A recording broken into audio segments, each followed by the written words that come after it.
The City of Angels is black and gold. You are listening to the Heart of LAFC Podcast. And now, Joseph Zacher.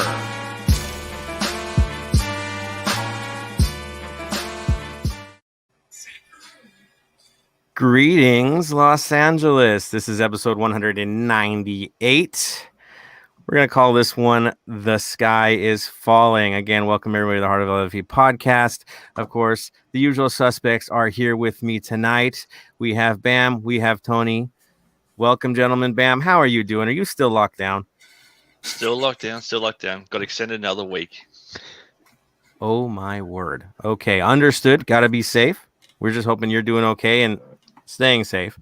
But we trust you, man. We know. We know all about Bam. You got this covered. Tony, how are you doing this weekend? Or this week, I should say. Jeez. Good. A lot to talk about. Yeah, I can't wait for the weekend just so we can move on to another match. Let's be honest, right? Exactly. Just get out of this one, move on, do our thing. So, yeah, this is, like I said, episode 198. From the looks of things, you might think that we have like a 1-10 season going on so far. It's not that, but for one of the first times in a long time, we're one game below 500, and it sounds like a lot of people think the sky is falling as a result of that. Rest assured, today's episode, we're going to talk about that and remind you guys that really the sky ain't falling because, again, you're one under 500. There's new faces in the building. Others are getting healthy. Things are in flux right now. It might not look good in the moment. It might look really rough in the moment. But it ain't over yet. You know, there's a long way to go. Things will get better. Stay golden, right? That's the mindset here. So that being said, we're going to break that down, talk about what happened in the last match because we can't ignore that. But we're also going to have to talk about Atlanta and going to the road trip of road trips. Shout out to everybody that's got their flights booked. I guess it's going to be an invasion of Atlanta. Absolutely. For the LAFC faithful. So shout out to you guys. So we're going to talk about a little bit about that as well. Maybe some travel tips. Who knows? But this should be a pretty jam-packed episode with a lot of details. Of course, it's kind of the norm with us. We always jump into the game first. But Tony, are you ready to tackle this last match? Oh. You up for it? Bam, you ready for the pain? Let's get this. Let's just go for it. Get into the fun stuff later.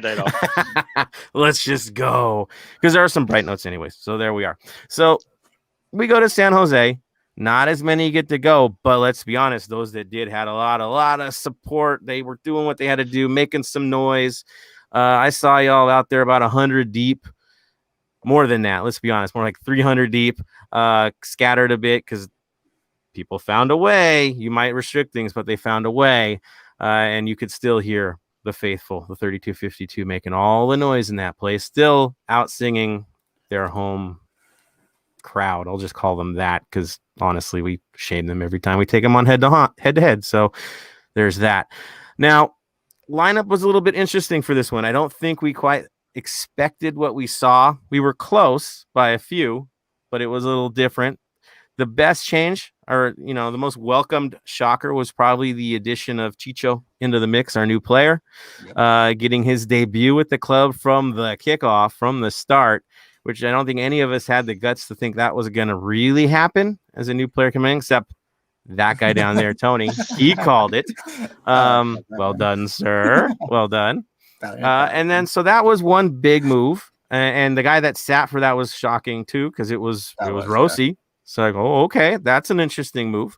But also we had Murillo get back into the mix, which everybody's like, wait, a hammy? You're going to put a guy in on a hammy? Yeah, he got back into the mix. He started, and Janela started. So Blessing, even though he was back in time to play and start, since he had pretty much missed a lot of time from travel and all that, he sat. So that was your interesting fair enough. Moves. Mm-hmm. I think so too. Fair enough. The approach and how you set things up, maybe that's another story. And so it was back to basics, back to the 4-3-3. Could debate on who's on the back line and how that's going to happen, but that's what it was. So there we are. We're set up. Bam, how did Almeida approach this match? What was their play on this? They went with the 3-4-3. out of your starting 11 that you predicted last week, there was only one difference. Had you starting in the center. So you picked the rest of them. So the typical lineup: Benson, Nathan, Salinas, Judson, Lopez, Espinoza, all the regulars that you normally see. Into the first half, the big stat that I have from the first half was we first touched the ball at the 43-second mark. We lost the ball at the 2-minute 28 mark. We had almost 2 minutes of the ball control. For the first 7.5 minutes, it never crossed the halfway into our defensive half. Wow. Dang. That's weird. Looking back at the game, you wouldn't have think that would have happened. No. Yeah, no.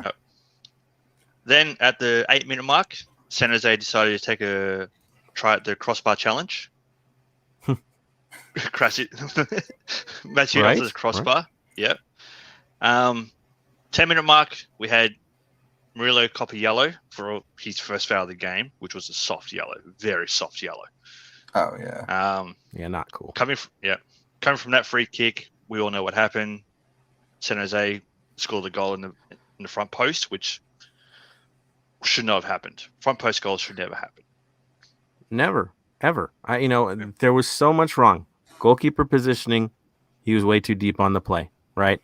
I think he thought there was going to be a back post situation, but it didn't suggest that with the bodies in front of goal.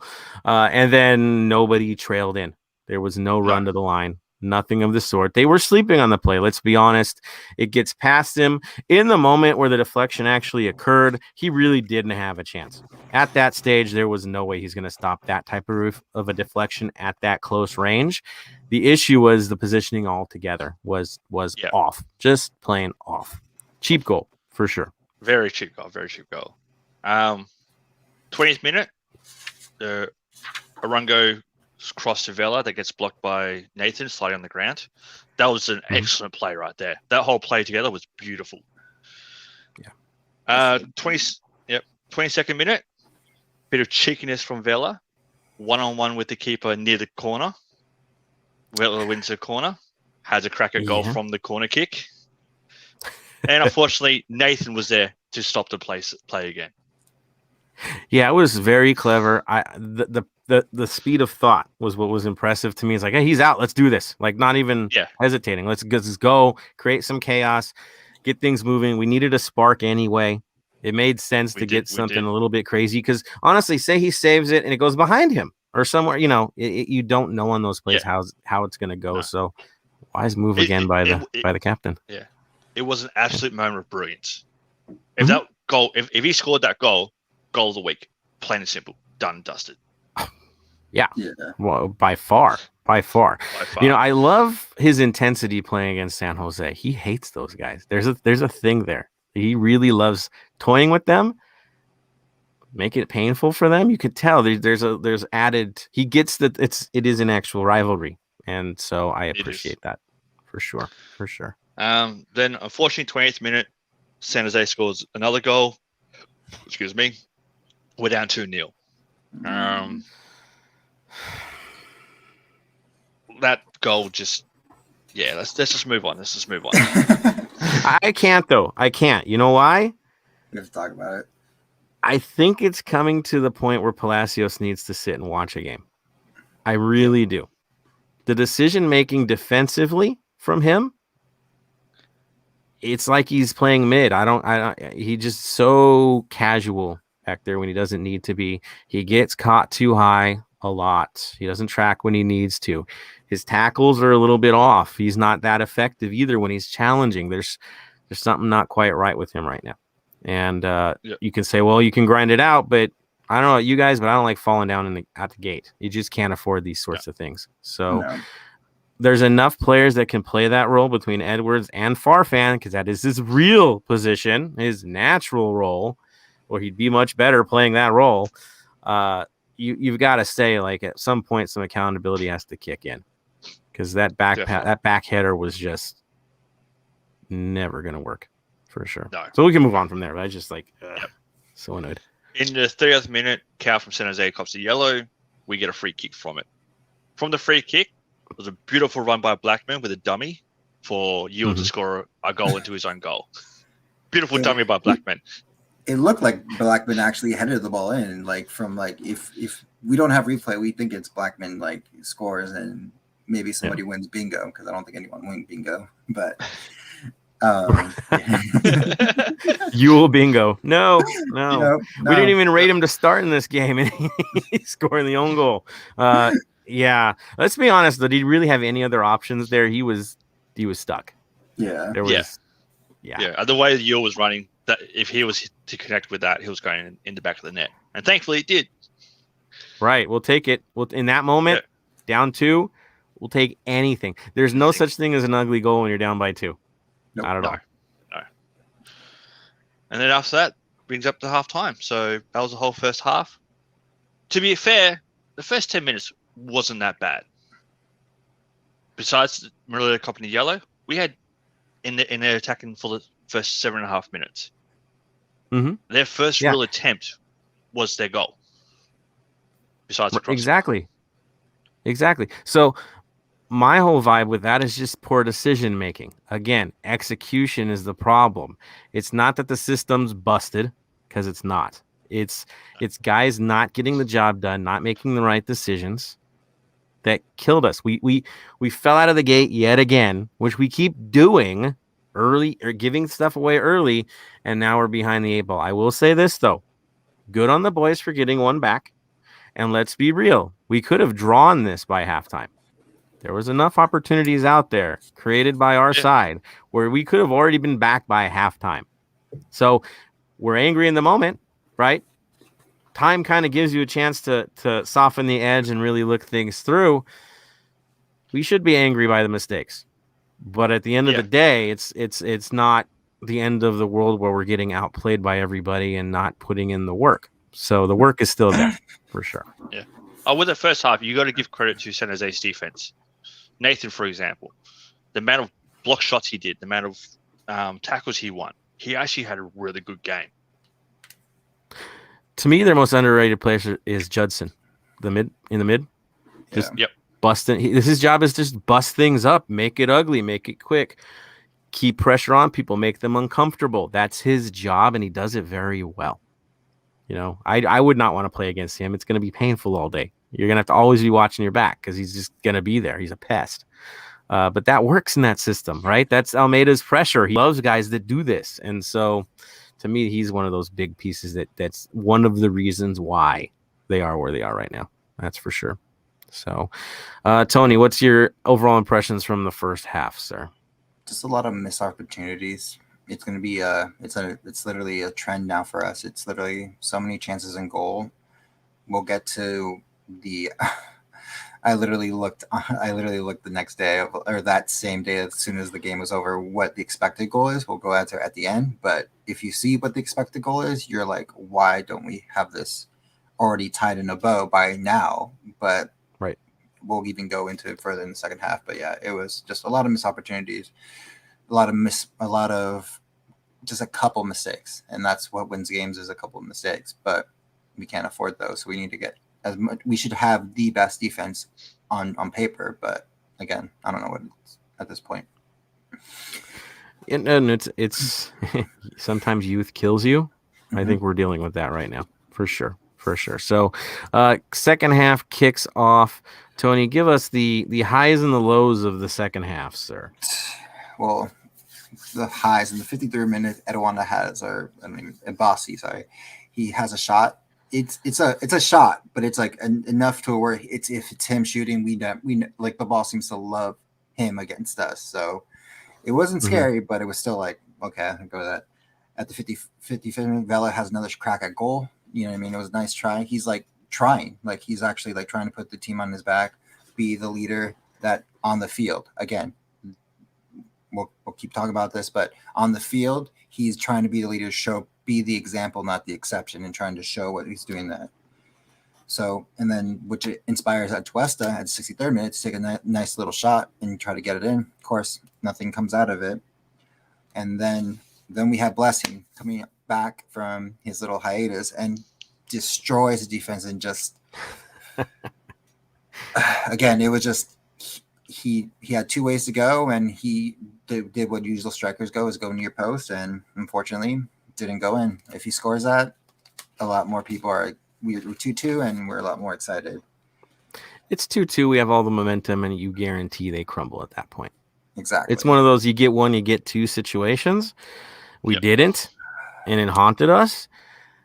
Latif, bang, bang play. It really depends on what foot you attack with right in the moment. Mm-hmm. And he went with the shortest distance to goal is what he did. Whatever the quickest move would be, he did that. I mean, he's always been known for kind of reaction type of plays rather than thinking it through. For placement purposes, it's not his vibe. It's very much get in there, get the job done, move on. It works in many cases, but other times like this where it's like, oh, that one we felt for sure. But again, I can't be too angry with Latif because he put himself in that position and did the work to get there. And that's more than many others on the field in this game simply didn't do, especially those that played about 46 minutes or around that time period where he comes in and he's a spark and others weren't a spark on the day. So it was much needed from him. He did help everyone around him for sure. So, yeah. Yeah. 75th minute, Ibosi gets a yellow, and where there should have been a lot more yellows in that game. It was very chippy, but we finally got one from Ibosi. There was an obvious one, but again, we should have been more.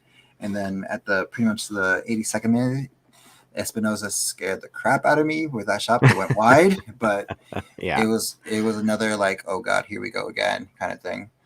And then really nothing else happens throughout the format. It was more becomes chippy. The other thing that, of course, me and Bam talked to after the game, because we went to play some Call of Duty just to, just get the thing was Edwards. A lot of people are attacking him for attacking the ref and like say going over it, but at the end of the time, that shows him passion. Like he's like getting in the face. And honestly, as a player, I remember always doing that and be like, "Good job, sir. Why didn't you call that?" And be respectful, but annoyance to make him understand that he's not doing his job. So I applaud him for it. So that was the only other thing that happened. And and I don't know what it is about referees these days, but if it's 6 minutes, stop it at 6 minutes. Don't extend it to like 3 other minutes. Last 2 games, come on, man. Right? No, it's strange, but I will say this with Edwards doing what he did. You have to understand in this league, you see a lot of repetitions with referees. You get them a lot throughout the year. And you might as well lobby now for the next time. Right? And a lot of that is going to be, well, you got to watch for these things. These things are happening. It keeps happening to it. And it's very much putting it in their heads. I think that's where it's at. And pure anger. I mean, if you looked at his face and those who are saying, oh, man, they've quit on Bob. I keep hearing this nonsense, right? They've quit. You look at that second half. You tell me that team quit. Who out there quit? Not one of them. They were fighting till the end. We started horrible, right? But they could have put their heads down and get shellacked, like against SKC. Even though in that game, we started rising up towards the end again. So the whole thought about, they're quitting on Bob. They don't trust Bob. They're playing the system. They're just not executing. And at the end, every time there's anger. Yeah, and it's frustration. At the end of the day, that's frustration. It's not, I don't trust my coach. It's just, I should be finishing these things. You know what I mean? Like, we can't, we'll get into it, but I can't hold your hand at the end of the day. You're on the field. Whatever you do on the field, hopefully you do the right thing. And sometimes, like with all football, is like, he goes one way, you go another way. You touch a ball this way, he does something else. That's how football is. It's not, but they were just they giving up. It's frustration. That's what it is. As anyone who's ever played the game, you don't give up on your coach. You are frustrated with yourself because you're not playing to your ability. Yeah. And the other thing you got to realize, these are young kids. Do you think anyone on this team is looking at this as their last club? No. This is the end destination? No. So if you're a guy that's going to be quitting, you're pretty much saying this is your end destination or you're going to the USL, right? They're all trajectories otherwise. They're all working for the next thing. So the whole quitting thing, it irks me. It does. Because I don't see it at all with our boys. It just doesn't make sense to me. Frustration? Yeah, there's frustration. But work rate? Nope. They're putting work in. There's no doubt. Does it need to be better? Yes, it's execution. Yes. That's the issue. Yeah, for sure. Bam, you had something you wanted to say? Yep. With the Edwards bit too, it's like, when was the last time that we had a player do that? When was the last time that we've had a player show that much passion? That will go out and look, if he gets a yellow for dissent for that, that's fair on.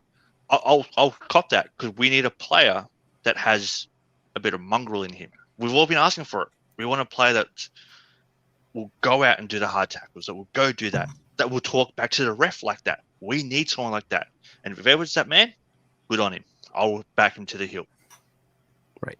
I mean, the last guy that seemed to always go in the refs that hard was like Simon back in the day. Yeah. Like it's not a common occurrence with our squad. No. Bob, on the other hand, does. He goes after them after the game. We've seen that before. But yeah, I like the fight. The fight needs to be there, because you're at a moment watching this game and you're realizing, yes, execution is your biggest problem right now. Just not focusing, not getting the job done. Yes, you have every right to criticize maybe the tactical side of things, who gets into the game. Without a doubt, that deserves a lot of criticism right now. It should. 100%. But you get to the point where you need guys that simply are going to perform, right, and simplify their game and just get to work, and the only way you get through moments like these is guys just putting in work, keeping things simple and doing the job. Doesn't have to be fancy. You just need to be effective and work for it. And I think the quality is there. It's just now with 2 new faces creating more competition. Yeah, I can't feel totally bad. I do not like certain things, but on that side of it, yeah, I'm not going to question them on their heart, spirit, work rate. It's not. I don't see that. Not at all. I did want to talk about, I don't want to talk too much about stats. We saw the game, right? It is what it is. We know what the issue was. Efficiency. Mm-hmm. Doing what you have to do, making the right decisions. But we can talk about certain players that stood out for the good, for the bad. And I think that we definitely need to talk about because it's there. B-Rod's back in town, so I don't think there's any shock that we need to do an ISO on him. He did play 46 minutes of the game, really 45, let's be honest. Second half was a few and he's off. In his half of work, he completed 10 passes, 77% accuracy. He created 1 chance on the day. He had 0 shots on goal again. And his duels, he was only 5 for 12. 5 out of 12 on duels. So that was his work of the day. I think he made 2 cross attempts on the day. That's about it for him. So again, I don't think these are numbers that we're really hunting for a player on our DP contract. He's just not quite where he needs to be. That's for certain, especially as a winger. Right? We see the runs, we see the skill. It's the execution yet again. So that's one guy that to me was like, well, we didn't get it yet. Palacios. We could talk about him. On the day, he had 24 accurate passes, was a 73% pass rate, created 2 chances from his position, and was 1 of 3 on crosses, 7 out of 10 on duels, which is not too bad. The tackles were the issue. He was 2 of 6 on the day on his tackles. Again, the efficiency side of things from his position. A missed tackle, a missed duel can cost you everything, right? It's just there's a different level of expectation from his position. Is that good enough? Right? You have to say it.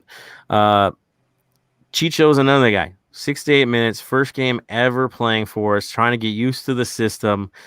I'll say before I talk about numbers, I love the weight he puts on passes. I just have to say, to me, there's a quality there that we haven't really seen a lot of from our guys, where he really knows how to feather the pass and get the right weight for the guy that's receiving the ball. Like where he wants it to be, he gets it there. The right kind of weights on the ball. That's good stuff. Where we can say, oh man, it's too bad. He wanted to share a little too much rather than be selfish, which is a common occurrence for a new player. We saw Kim do this right early on. I think he was a victim of the same thing. He did have 16 accurate passes on the day. He was 73% in passing. He did create 2 chances. He had 3 shots, but none were on goal. We saw the one that he shanked across, right? Mm-hmm. Duels, though, he was 3 for 4, and he made 4 recovery plays, which means you're coming back, right, from a turnover or whatever, and getting the ball back again. So work rate was definitely there. It's polished, not quite yet, but man, he shows it. That the quality is definitely there. Tony, what was your take on his first day out? Everything we expected from him, to be honest. Like, this is honestly the first time we got what we were hyping up. Usually it takes a couple days or a couple games for one of the players that come in to make an instant impact. But honestly, it's going to be nice to finally have someone who is like pretty much a brawler. Pretty much gets in there, gets dirty, and does what needs to be done. There are some, like I said, I don't want to say he still needs to know when to shoot, not to shoot. You know what I mean? There's the pass that should have been a shot, whatever. Maybe it was a mistouch. Who knows? Again, we can only see what goes on the field and what is going through his head. But going forward, I'm happy. Yeah, I mean, he did seem to want to distribute more than the guy that finishes. Yeah. I did notice that with him, is he's really definitely trying to be that team player. I think that's just being the new guy. Let's be honest. He's got guys he's got to work with here. Exactly. He's got to build something with these guys. So trust has to be there, and it's a two-way street, right? You give, you receive, you got to make the work. So yeah, I'm good. Bam, what was your take on his performance on the day? A great performance for his first time for us. Great performance. You can't fault anything that he did. Worked hard. The 1-2 with Vela that got blocked by Nathan. Beautiful 1-2 right there. What more can you ask for? Yeah, the runs were right. He's making decisions. He's in the right place. So yeah, I say, I'll give him a B+ on the day. Right. Some decision making would put you in the next realm because you'd probably get a goal from that stuff. But yeah, at least a B+ on the day from what we're expecting on the first day out. That's for sure. So those were kind of the three we looked at. There is one other though that I think we have to give time to, and bam, you know who that is, right? Mr. Fall. Yeah. Mr. Fall deserves. Honestly, we're watching the rise of a player within LAFC right now. You have to give him credit for what he's doing in the short amount of time he's been here. In this case, he played 40. He went in 46. It was 45 minutes of play. Yeah. Well, I mean, he came second half, but yeah. 22 accurate passes on the day, 85% pass success rate distributing, which is pretty good playing against an Almeida system that's pressure. 2 of 4 on duels. He only had to make 1 tackle attempt. It wasn't a success. But here's the caveat. You don't have to make tackles if you're running and intercepting the play before it even happens. And there was at least 3 or 4 plays where he just kind of put himself in the right position to prevent a pass from actually occurring because, start over. Or he straight up intercepted it with casual flair, you could say, and moved on to pass off the ball like it was nothing. No need to leave the feet because you were in the right place at the right time. My take on him is we have an excellent young defender that needs minutes, and he's earned that chance. He's showing it. Are you going to do that against the Galaxy? That's going to be a hard take, right? It will be. But he's earning his keep, guys. And this player, Bam, you were talking about his value so far, right? I mean, yeah. Yeah. So going on some research on him alone, because I'll admit, I'm a fan. He's going to be a future star for us and whoever we sell him off to. Yeah. Right now, his value is £50,000. We're paying what, $67,000 for him for a year. He won't be on much for us. He's played 3 times for us. He came on 8 minutes away at SKC, and he's come on at halftime versus SKC and Quakes. So he's played a total of 99 minutes. 82% pass rate, 99 minutes. 100% dribbles in 99 minutes. His dribbling has been amazing. His tackles and crosses are at 50%. So 50-50, which for an 18-year-old, I'll take. If he doesn't get more than 45 minutes for the next game, I'm very surprised. You think he's going to earn a start against Carson? I would. Hey. At the moment. Honestly, I would. Yeah, the way we're going, put him in there. Right. You look who's back there right now. Are they getting the job done? Is Murillo getting the job done? Honestly, he had a run. The only guy in the back that seemed to be somewhat competent on the day was probably Blackman. Just because he wasn't a liability. Okay. Right. He wasn't coming off as a liability. Wasn't having a stellar super day, but he wasn't hurting us. And I gotta say, the other guys, they were liabilities on the day. They really were. That's why Murillo came out so early. Yeah, for sure. It honestly depends on how he goes against Atlanta this week. If he gets at least 45 minutes there, if he has a great 45 minutes, definitely starting. I mean, do you think he's going to start the Atlanta match? I would love to see him start Atlanta. Later, but let's talk about it. Yeah, we'll talk about that one later. But yeah, that's a good one. That's a good debate for sure. So, yeah, Fall was the guy that I think deserved a final take on this because he was the bright spot on the day. I mean, Chicho was too, but Fall, he's exceeding expectations. Let's be real. When we signed him, everybody's like, what's this all about? Maybe it's just a sweetheart deal with an academy to keep our relationship up. I mean, I heard a lot about that. Yeah, he'll be in Vegas all year was the other comment that we were getting. Yeah, he's going to Vegas. He's going to get seasoned in Vegas. That's cool. Well, the seasoning lasted a couple games and he's here now. So sky's the limit for Fall. He's got to keep his head, keep it simple like he's already doing. He reads the game so well. I kept telling you guys, I'm like, this guy's a little bit of a mind reader here. He really does see the game ahead. So it's a good quality to have at his age. So good on him. Really happy on the day. That being said, you guys have any final takes before I jump into the crew that's waiting for us right now? Our comments from our amazing faithful. I've got one. Mm-hmm. A stat that I didn't realize until I just looked it up then.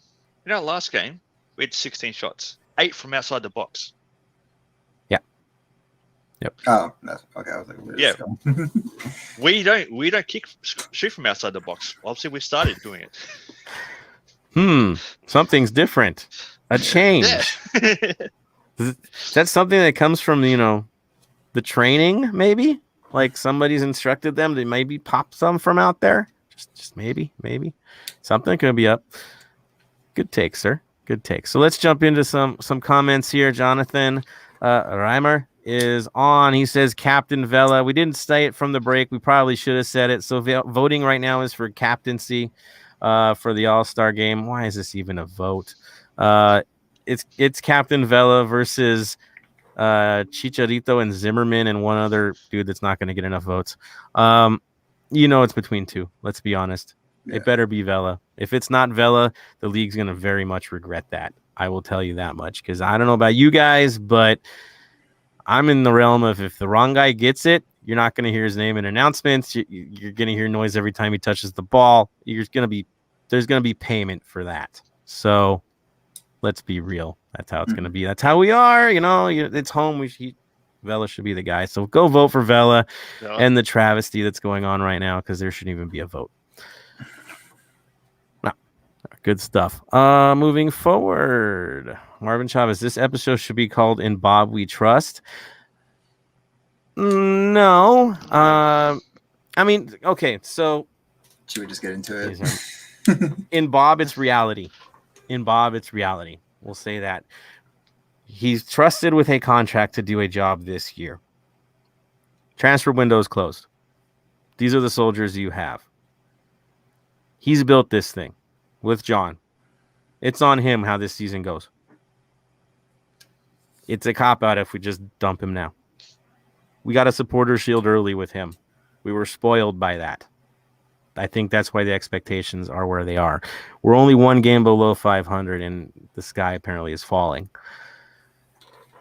Take a deep breath. There's things we don't like. We should demand better.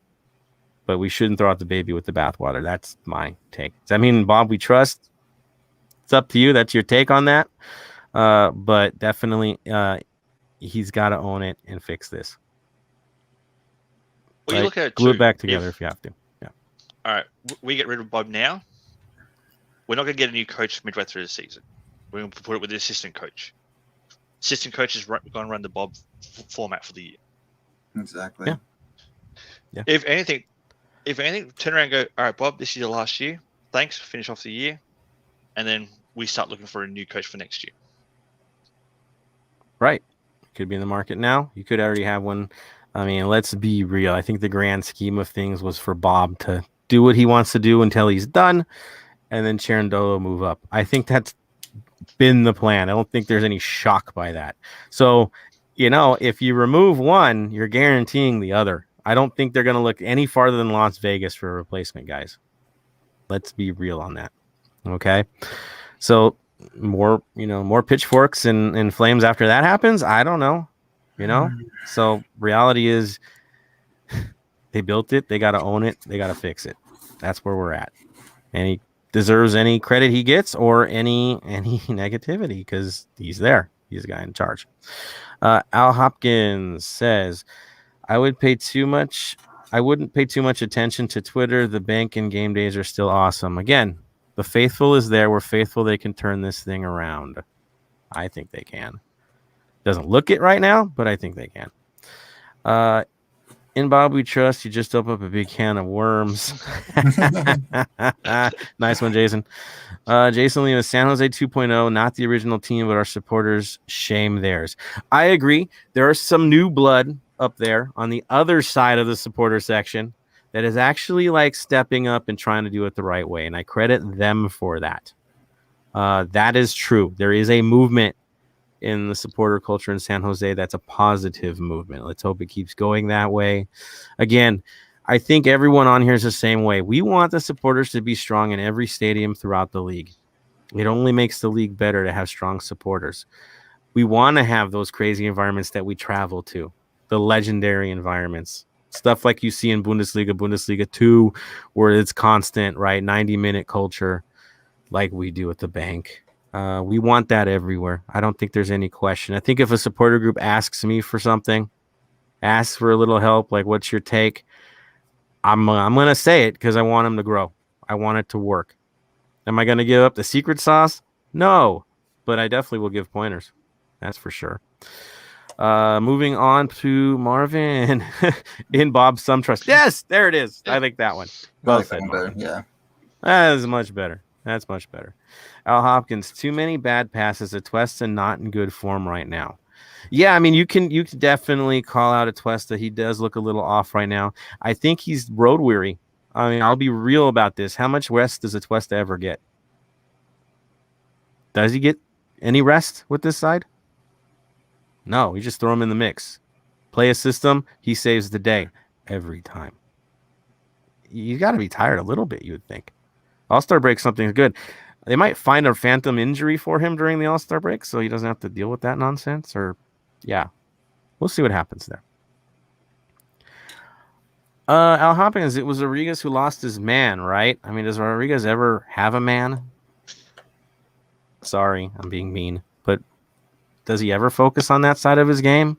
I think there was one where he did, and I shouted out to these guys, and I'm like, dude, he came back far. Like, he actually did one. I will give him credit. He did a good run back at one point. And he was like, wow, it's him doing it. So he did, but yeah, it was his side. We seem to always have issues on that side. It's consistent on that side. So, yeah. Yeah. Jason Ariano, brother Jason. Yes, it seems like we are divided about Bob. Maybe we should have called the episode What About Bob? That's football. That's football. You sign a coach and the next day somebody's like, I want him fired. The first transfer that he makes, I want him fired. That's the world of football. Yeah. Nobody's ever 100% on board with anything. Politics of football. Marvin Chavez. I'd still take Palacio over Farfan, though. Ugh, it's hard. Do you guys want to tackle that? I was going to say, it is hard. It is hard. Palacio seems to be, I don't know what's going on in general in his head. He's just misstepping a lot. And again, Farfan is still young, and they're both still young anyways. But at the end of the day, it's one of those things. It's just like, who's going to be showing up that day? We'll just keep saying it because I think we should call it It's Football. Maybe we should call the episode that, because there are some days that football players just show up and they're like world class, sell them to whatever team again. There's other days where it's just like, what's going on? Like, And it's not even in like lower level. It's in every club. It could be from Messi's to the Cristianos in the world to the best way to say is Mbappe. How many people were like, what's going on with Mbappe during the Euros? Didn't show up, blah, blah, blah, all this stuff. So again, it's, I understand. Do I take Palacios? Yes. He's earned it. Farfan earned it too, but it's toss of a coin, literally. Heads or tails. So each guy, the three that would play that role, has a huge upside, and they all have a flaw that drives us crazy. Every one of them has a unique upside and a unique flaw. We look at Farfan. He's good defensively when that's his primary role, right? Mm-hmm. But he doesn't distribute well, and he doesn't overlap all that well, and it's always a little bit of an adventure when he does so. Yeah. So there's that. Then there's Palacios, who loves the adventure, loves to go forward. He doesn't like tracking back as much as he wants to, and his tackles can be suspect, and his passes can be very casual. The ups and downs. Then you have Edwards. I like to call him more of a hammer than a scalpel. He can play defensive. He's good at that. When he goes forward, he never comes back again. We've seen that too. His touches are heavy. He comes in hard on plays. He prefers that, I think. He's one of those execution type of guys where it's like we just do the job and get it done. I'm not gonna shake on a play. I'm not gonna try to put it through your legs. I don't care about that. I have a job to do and I need to get it to a man. Mm-hmm. And that's very much his about play. And that can drive you nuts at times because you'll see him shank shots that look almost like it's gonna go on the touch, right? Because he's just, I'm a hammer. I'm going to do this. I'm going to play. So you have these three qualities in these players. They all have quality, but they all have that one little thing that drives us all absolutely nuts. So you debate which one, right? Every week it's a debate because none of them have truly owned the role yet. They haven't. If we can get them all together and mix them to make one person, it'd be great. Be a great superhero movie, right? Yeah, there exactly. It is. Put them together. Yeah. You know, it's like twins and we all have Danny DeVito's. I don't know. There it is. So there we go. Jeez. Sorry, guys. Just being a little mean there. Moving on to Jason. Jason says, good notes by Bam Bam. Bam Bam. I love it. And drinks to Tony for getting Sebastian Ibiega rumors on point. Sebastian needs to start against Atlanta. Hey, there it is from Jason. That's right, dude. So Tony put in some freaking homework to figure out what was going on. He called him mid-show. He found him and he brought it up mid-show. Hey, this is going down. There was a little confusion about the LA thing, like because we weren't sure he was an international domestic player, so that was a little bit of throw off, right, yeah. Tony? Oh, yeah. But you were on the hunt, man. You were right. It was just the domestic versus foreign was the thing that threw you off. Yeah, that's on you. Yeah, Tony was the man, dude. He found that one away. We were in Opara land, and he was actually finding real players. So, well done, my friend. Yeah, it's good. We all have our ups. We all have our ups and downs, and we were like, we joke around. We've been batting 1,000, quote unquote, because of our hot takes and whatever. But it's just, again, we were just getting lucky. That's the best way to say it. But hey, we just got, like I said, it's silly season. We have to do what we can, and we have a salary cap, unfortunately, and we have to do what our salary cap allows us to do. Yep. Agreed. Marvin's take on Raheem is not better defensively either. I can agree with you if it's a 4-3-3. But if there's 5 in the back or 3 center backs, he's fine. Then we're okay. But 4, yeah, it's an adventure for sure. Because he doesn't track back the way you would expect. So agreed. Hector Gonzalez, if Vela is the captain for the All-Star game, does that mean that he has to play the whole game? If so, no to cap. No one ever does. So no one ever does. If he gets a half, it's a lot. Right? Yeah. That's a lot. I don't see him getting even a half in this game. Especially, I think the Galaxy and LAFC players are going to get very limited minutes in this, no matter what, knowing that the game's coming up so quick and it's a rivalry, and the team and the league has to promote that too. Yep. I expect them to all get limited minutes. Oh, yeah. The weird thing is, are they all going to, how the starters are going to work out, how the play. It's going to be interesting, but I do think it's going to be limited minutes. Same with the Amekis. They're going to limit their players too. It's an all-star game. I don't take too much into this one, guys. Let's be honest. It's an exhibition. So yeah. What I'd like to see, Vela we kick off, Vela boots it out, all the LFC players walk off, leave the Galaxy players out there for 90 minutes. Dude, keep giving them hospital passes all game, right? Yeah. Yep. Oh, here's a short pass. Sorry. Short pass again. Sorry. That'll be good in the locker room. Yeah. So there's that. It's an all-star game. Just hope some folks don't take it too serious because they all got to live and fight the next day. Jason, can someone get a birth certificate on a Cade Cowell? The kid is huge. Agreed. He's legit. That is true. Jason Lemus, even though Blackman didn't score that goal, gotta love his passion and intensity. Right. So this is 3 games in a row that he sells himself on a play, on a corner kick, on a set ball, and goes through it full tilt. 3 in a row where I've actually seen him moving off the ball, and he's really, let's be real, he's the target man now. He's trusted as the target. So wherever he goes, you're going to watch everyone follow him around because that's the guy. Which means at one point he's going to be a decoy and throw everybody off, and that's going to be a beautiful day for all of us because it usually means the goal. So, to me, he was a decoy last game. Yes, from that free kick, he was a decoy there. He's got you to score for us. Yeah. So he's thinking on another level. Again, advancement of a player, not a liability, folks. Wasn't a liability in this one, that's for sure. Marvin Chavez, love Judson. Yeah, me too. I would take him on our team, right? Let Atuesta rest and you have him in there. Yeah, that's cool. I'm good with that. Move that in. Yeah. Jason, can we get a birth certificate? Wait, is he saying it again? You doubled up, sir. All right, moving on. Pablo Morales. Of course, sky is not falling. This is just football. But boy, we become a middle table team so fast. More than a year hanging there already. So Pablo is on point with this. It's really annoying to see us playing 500, sub 500 ball now with a team that we know has the potential to be a whole lot more than that. And I think that's the anger, right, Pablo? That's the anger, is we know there's more to this team than what we're getting right now. That's the anger. I feel it. You can see I'm already there. But it is MLS. And I always bring that together because if you look at everyone's record, is there anyone stellar out there?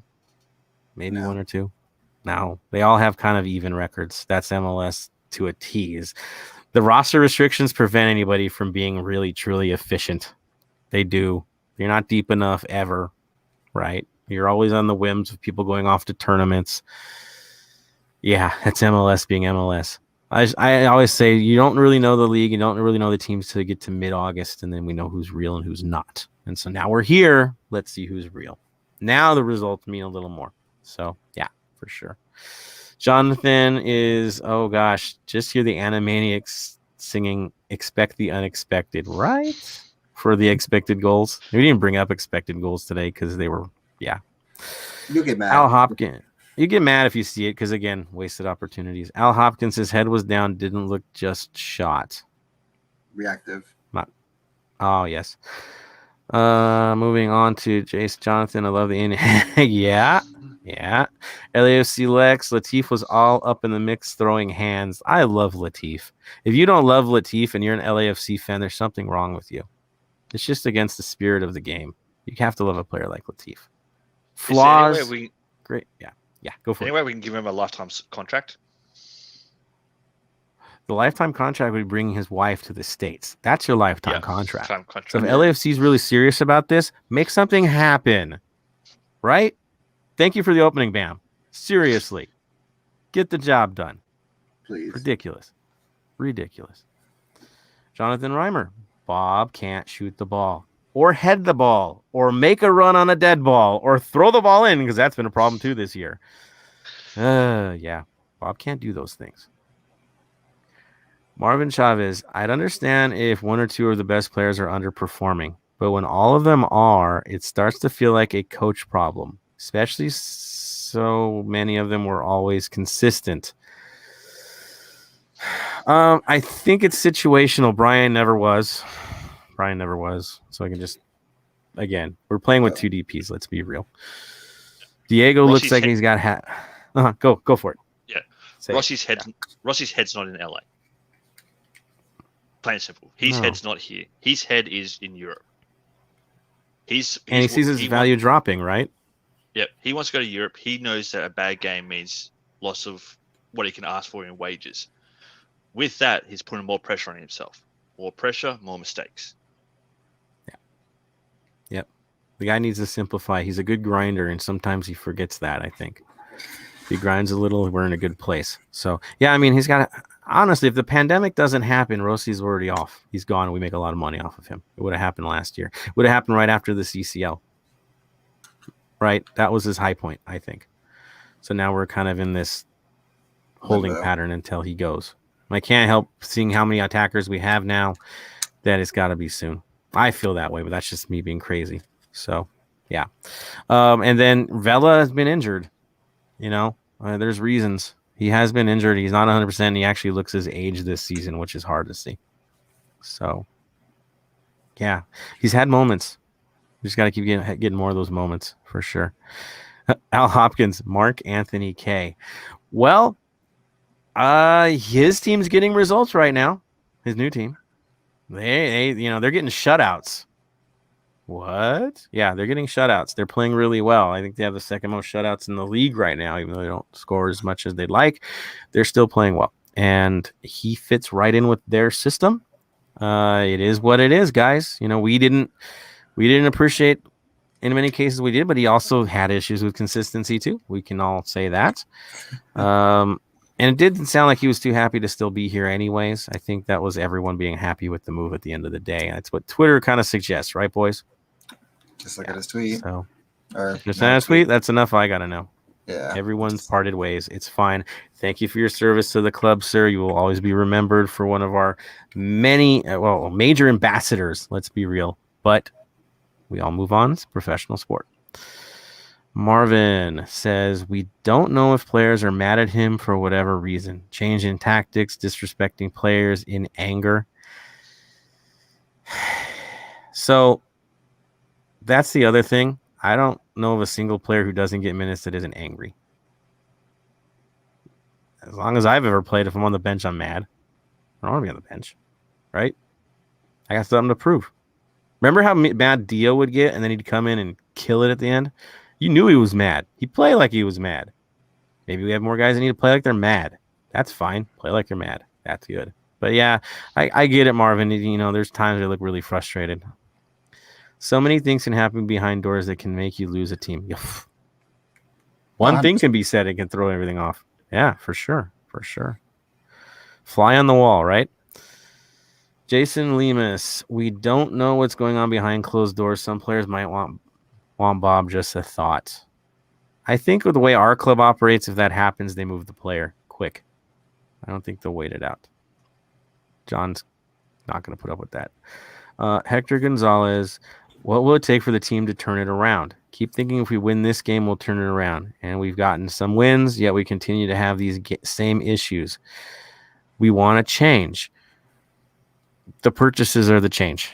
Bringing new faces into the game is the change. Moving players out that are apparently not happy anymore is a change. Mark wasn't happy. He said it himself. Those are changes that are necessary. Now there's an adjustment period. And we happen to be playing teams that aren't adjusting. They're actually finding themselves already, and we're kind of in this trap. We'll talk about Atlanta, how they just got a new player, and it's going to be hard for us over there. Is that something bad about us? Say something about us or something about them and changing their trajectory?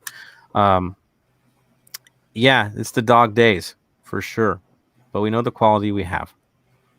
You guys want to add anything to that, what Hector's saying? No. Enough is enough. Yeah, there it is. I'm like, Hector.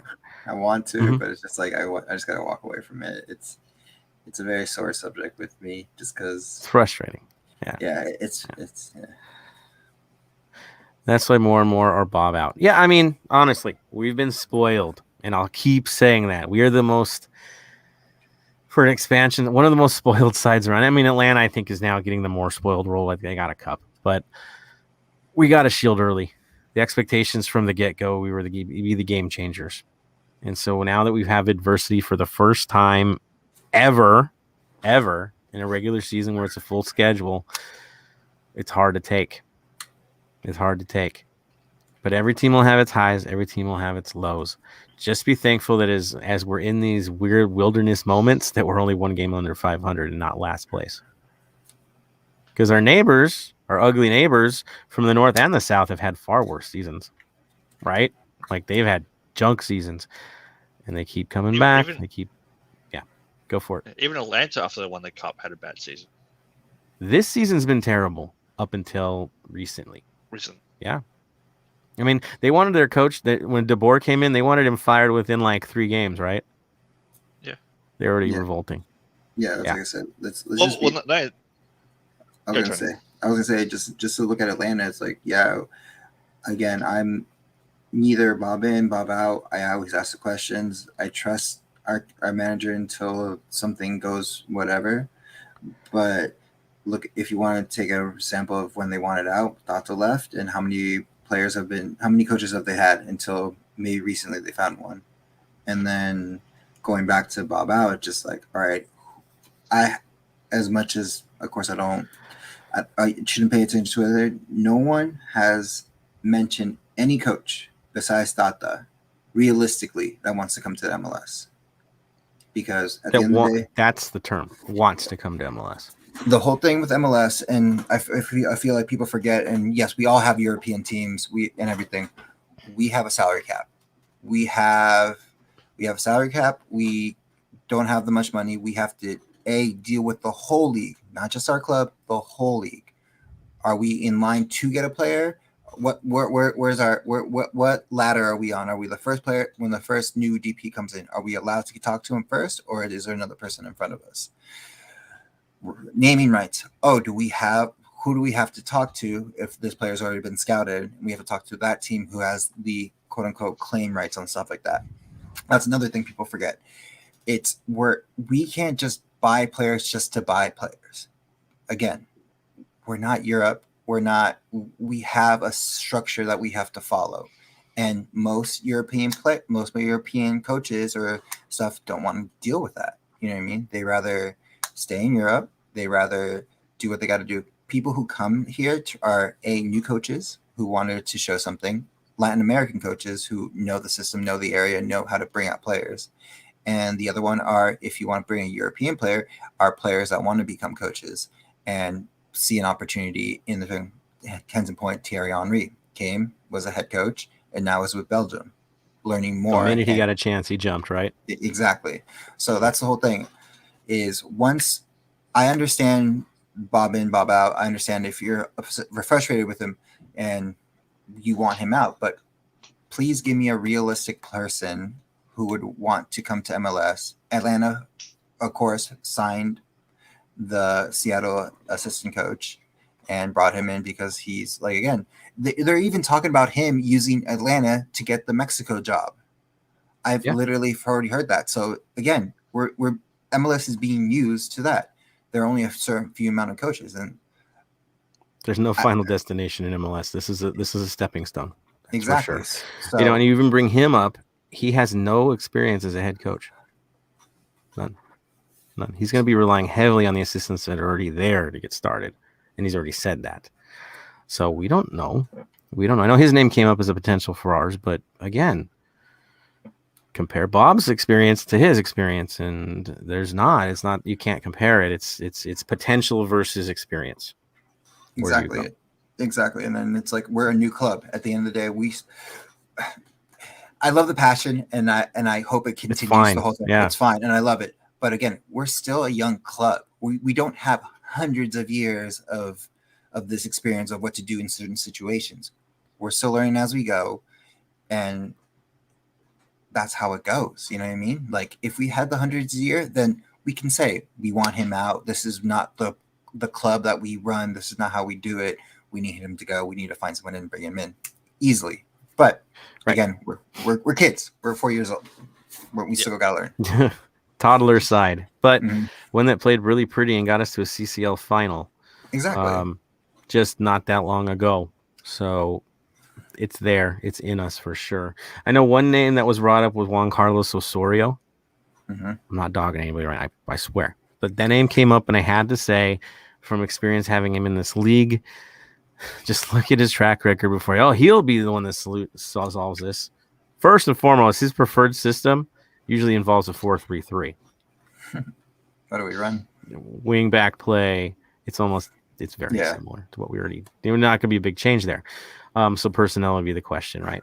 The other thing is the Chicago Fire. He had 18 games in charge. He had 7 wins, 7 draws, 1 tie. So 38% win rate. He did take them deep in the playoffs, though, and got them back in the playoffs. So credit to him on that.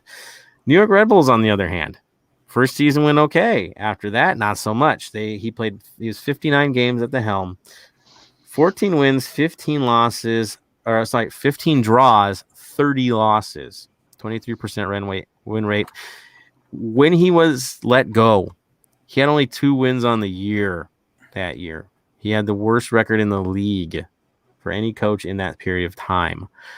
It didn't end well for him in MLS. It didn't. And in most of the cases, most teams, club teams, he's been around 500.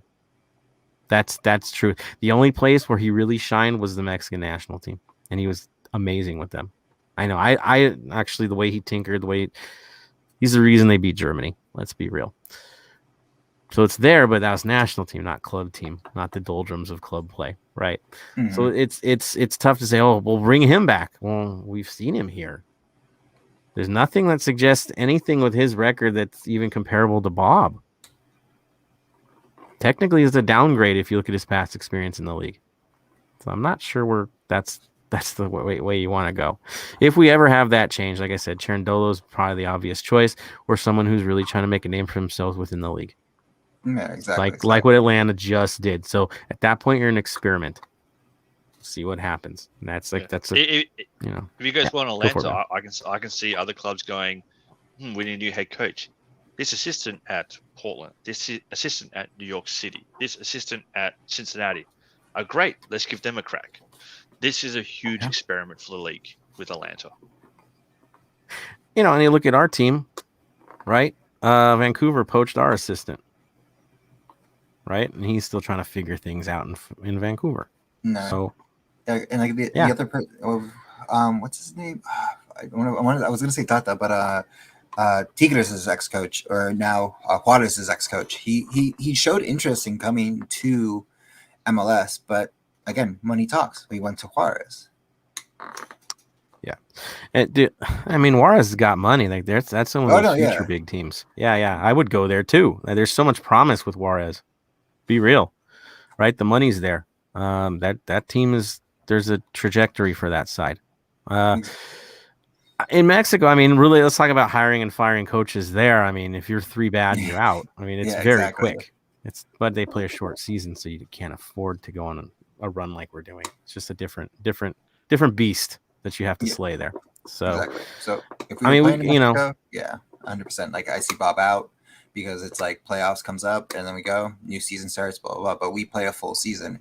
And again, we don't play where Supporter Shield is the end all be all. Like I said, we play playoffs. So we right now are let's have our bad month now. Let's have our bad run now.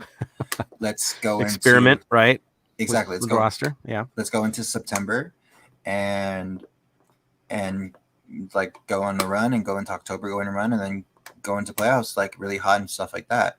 And the only thing I'll say on Bob again is he has 3 games to figure it out, and then he has 1 more game. After that game, if it's still going the same way, then I'll have the conversations of what should we do, what needs to be done. Maybe he does need to go and have the assistants run it, and maybe that is the change that we do need. But again, he has 3 and then the rival game. And if we're coming and the rival game doesn't go the way it goes, I don't see him staying. All right. So we'll see what happens, guys, for sure. I think we've kind of drawn out the Bob in this moment. So we're going to keep going here. Marvin, we'll go into positivity. See quality in Arango. Sorry about that. Oh, that's terrible. Excited to see him play versus Atlanta. Whoa. Went Nebraska level right there. Jason Ariano says, Believer, the Heat should be happy. Oh no, we're not. Oh, okay. Yeah, they're in a dome. They're in a dome. Yeah. We'll talk about that in a few. Lex, really hope Orango doesn't rely on Vela like everyone else. I don't think he will. He needs to be selfish and understand that he's an important piece. This guy's different. Yeah, for sure. Pablo Morales, I agree. At this point, only hope is Orango starts scoring and doors open wide. Bob is not leaving, but to be honest, Bob can't shoot the ball. Doesn't work for me anymore. I get the frustration. That's why you buy players. If Martinez isn't playing for Atlanta, do they have a cup? No. How much did you guys know about Joseph Martinez before he went to Atlanta? Promising player, but not that. Okay. Yeah. We have Orango now. Could he be that guy? Right? If he can carry and start popping goals right before the playoffs, yeah, then we don't have the conversation anymore, do we? We're relying on the guy to kick a ball. Ibiaga needs to be starting with Murillo, though. Doesn't Fall play fullback as well? Fall is versatile. It looks like he's definitely being groomed for the center. Excited about Fall's futures. Yep. Jason Lemus, the club has world-class talent. Too good to be in this situation. Would you guys starting Romero or time to start seeing Cisnega? I like this debate. Honestly, at this stage, I think Romero needs a rest. I'm finally there. Cis needs some minutes. I'm okay with having it this week be that. That's fine. That's perfectly fine. Pablo Morales. Hey, Pablo says, Marvin, you were right. Fall as well as one of a few good things right now. Exactly. I think we're all happy with that. So cool comments. See if I have any others to throw. Then we're going to move on. Marvin, nothing else to lose, right? I mean, this is where we're at. Yeah. All right. Like I said, all right. So I think at this point, we're going to move it. All right. We're going to move it on forward and get into the news. Club news, obviously, is the new signings, and I think we've discussed them pretty heavily. All-star stuff going on, all that other fun stuff. All-star break, getting the votes out, making that happen. That's fine. Can't lose the picture, though, right? Games coming up quick, 2 hard games ahead of time, so that's where the club is at. I don't see new faces coming in, obviously, because the window's closed, but faces could leave. Rossi could move still. We'll see what happens there. In terms of league news, everybody's back from all the tournaments, so teams are getting back to full strength again. Yeah, things are going to get a little tougher every game we play now. Teams take it more serious. You're seeing some shock results, but I think that's just because all the growing pains of having guys leave for tournaments. So things should stabilize. The usual suspects will start rising up again. Yeah, it ain't an easy league. It's even. So there's that. That being said, of course, we have one other brother we're going to have jump on with us for a few here. So let me welcome on Jason Arellano. Welcome back, sir. How are you doing tonight? I'm very happy to be back. It's been a while. I've been working. One night I didn't work. I was actually with our brother Jonathan at Dodger Stadium. So thank you again, Jonathan, for taking me to the Dodger game. Wonderful seats. We had a great time together. Again, the pod fam, we really are fam, and it was cool hanging out with Jonathan. And Jonathan was on the show recently too. So we love you, Jonathan. You guys do a great job. And whenever you want to come on again, you're more than welcome. And whenever you want any of us on, I'll come back. If you guys want me back, I'll come back. So Tony needs minutes. I'm just going to keep saying that. Tony needs minutes. He needs minutes on the shoulder to shoulder. I'm telling you, we must season this man, right? Just like our players. Tony needs seasoning. Send him shoulder to shoulder. Yeah, I think he's the only one. Is he the only one out of the 4 of us who hasn't been on shoulder to shoulder? Yeah. Yep. I'm just a baby. I'll be real with everybody. I came season 2, and my first game was the Pride game. And take the penny off, tighten up the boots. Let's go. Yeah. So like I said, I don't mind. But like I said, I have passion for this team. I've been following them since. Quick story. Been here. I went to Galaxy games since when it started because of club, ASO, all that stuff. Galaxy never only went for the players. So Luis Hernandez, cool. Campos, cool. You know what I mean? Fun. But this is the first team I've actually wanted to root for. So we'll get that out of the way. It's love. Pure love, people. There it is. Good stuff. So, Jason, I know you've been in the wilderness for a while, so we brought you in, of course, for the community updates and, of course, the Vinyl Club Minute. So we're going to start with the community updates. Obviously, we have crazy people traveling, beautiful people traveling, 3252 doing what they got to do, going to Atlanta, willing the team across the line by taking over that monstrosity of a stadium. So people all over the place. That we know. But there's still things happening here. For all of us that couldn't get the good airfares, we're here. So please, sir, tell us about some important things happening around the community right now. All right. First, I'll share some good community events that are going on. There will be a soccer equipment and food drive going on with the 3252. It's for Global Diplomatic, which is a nonprofit organization that does social work here in California. It does Ecuador, Mexico, Central America. So that's going to be this Saturday from 6 to 9 on the 14th. It's going to be at Lab 5 in Poicoma. The address there is 9740 Telefair Avenue in Poicoma. So all the 3252, it's not just for one particular support group, it's the whole 3252. So I know Empire Boys has been doing it on our Slack page, promoting it, and all the other supporter groups are going to be there. So check that out. And then our good friend Jonathan, speaking of Jonathan, I just saw a YouTube comment. Tony, Jonathan said the door's open for you. So they want you on. So there it is. So, but Jonathan texted me today. He texted me this afternoon and let me know on August 14th, D9U will be having a crawfish irrigation event at 9 a.m. It said you will be knee deep in water. Be sure to wear sturdy shoes, no flip flops, and bring a change of clothes. So, that sounds. I've done this before. It's not easy, but it's important. So, guys, if you can, you can. Okay. I will blink again. 3252 in the Global Diplomatic. This stuff, the donations are for an orphanage in Tijuana. There's a lot of people in need, and this is a critically important case. If you do make the donations, definitely you can play at Lab 5. Go support, do whatever you can. They need it. The list is out there. If you're within the supporter groups, your supporter groups leaders have already been sharing this amongst their members on what needs to be donated. So check your socials for sure. Posters are out there as well to see what is needed, but definitely go make a donation. I think they're heading out pretty early next week to do this. So this is the weekend to get the collection and get it delivered for sure. Back to you, sir.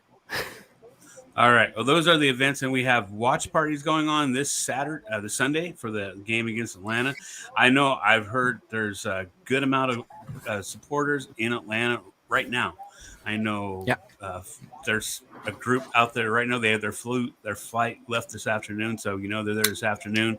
I know a couple of the Empire Boys are going to the Atlanta Braves game tomorrow, but so some of the watch parties will be smaller. In fact, I know Black Army is not even having one because I was told by Joseph they got 30 members out there. More than that. It's more insane. Than they made this is the big trip. Shout out. It's nuts. Way to go. Yeah. Wow. All right, Black Army, you guys are the Atlanta crew, man.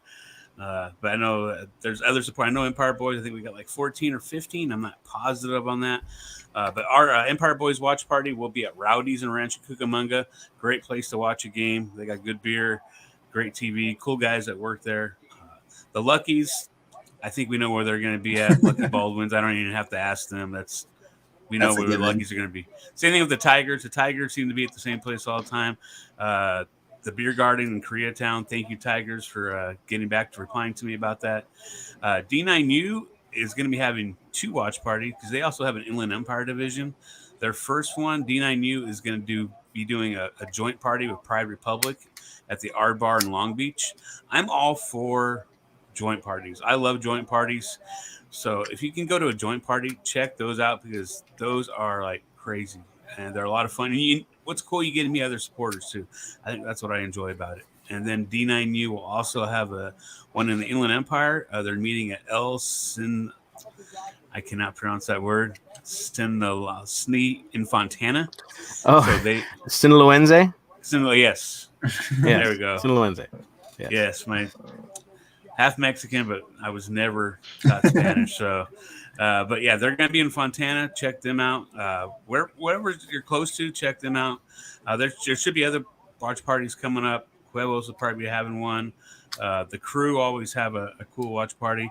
Pomona Casuals, I've gotten to know some of those guys. They're really cool. They're usually somewhere in downtown Pomona. If you just go to downtown Pomona and walk around, you'll hear them and you'll hear the drums and stuff. So, so check out. Just go down to downtown Pomona. They're right down in that cool art district, and they're cool guys. And one of the guys makes really cool shirts. They usually have their shirts on sale too. So if you can go to a watch party for sure, check it out. So I unfortunately have to work, so I won't be able to make it to a watch. No, it's Sunday. Sunday I have my daughters. Sunday is my daughter day, so I will not let go of anything for my daughters. I'll say this. If you really want to get into the culture, the supporter culture, the best place to kind of get supporter light is at the viewing parties and to actually meet people by name. Stadium's chaos. It's really hard to meet people because we're focused on the match. The viewing parties, on the other hand, yes, we go crazy from whistle to whistle, but there's great chances to discuss things, learn about each group, really get the vibe. So definitely, if you were thinking about getting into the culture, watch parties are probably your greatest introduction. Bam, right, sir? Yep. Yeah. Watch parties are fun. Always good, always fun, and they keep just new options. That's for sure. So go out there, guys. With watch parties as well, majority of the time they're doing raffles, raising money for certain things as well. So exactly, donating, collections. There's probably collections related to these as well. So definitely go out there and support it. And for all you guys that made the trip, I love you guys. Keep it up. That is our culture. We're a traveling group of crazies. We're the best in the league at doing this. Keep it up. You're keeping the reputation up. I can't wait to join you as the season progresses. Man, I wanted to go to this one so bad, but it didn't happen. It's fine. We'll get a future one for sure. I guess that means I have to go to a playoff game. Confidence, people. Confidence. Moving on, we have the Black and Gold Vinyl Club Minute, and Jason, he hasn't been able to do this in a long time. Yeah. Introduce. Go, brother. I haven't done it in a While. I've been gone for a while. In fact, one week I was up in the Bay Area visiting my sister, my first time to the Bay Area. Bay Area is awesome. I will say San Francisco is my new favorite city. I still love my LA sports teams, but San Francisco is awesome. Oakland is amazing. I got to go to Gilman Street. So being that I went to Gilman Street, went to Oakland, I'm actually wearing the shirt right now. It's that Operation Ivy. I got the vinyl. This is they only made one album, and they're one of the most influential bands of all time, punk bands of all time. They played Gilman Street many times. If you don't know Gilman Street is like the holy cathedral of punk rock in the Bay Area. My sister didn't really know what it was, and when I told her, hey, how close are we? We were like a mile and a half, and I was like, I'm going.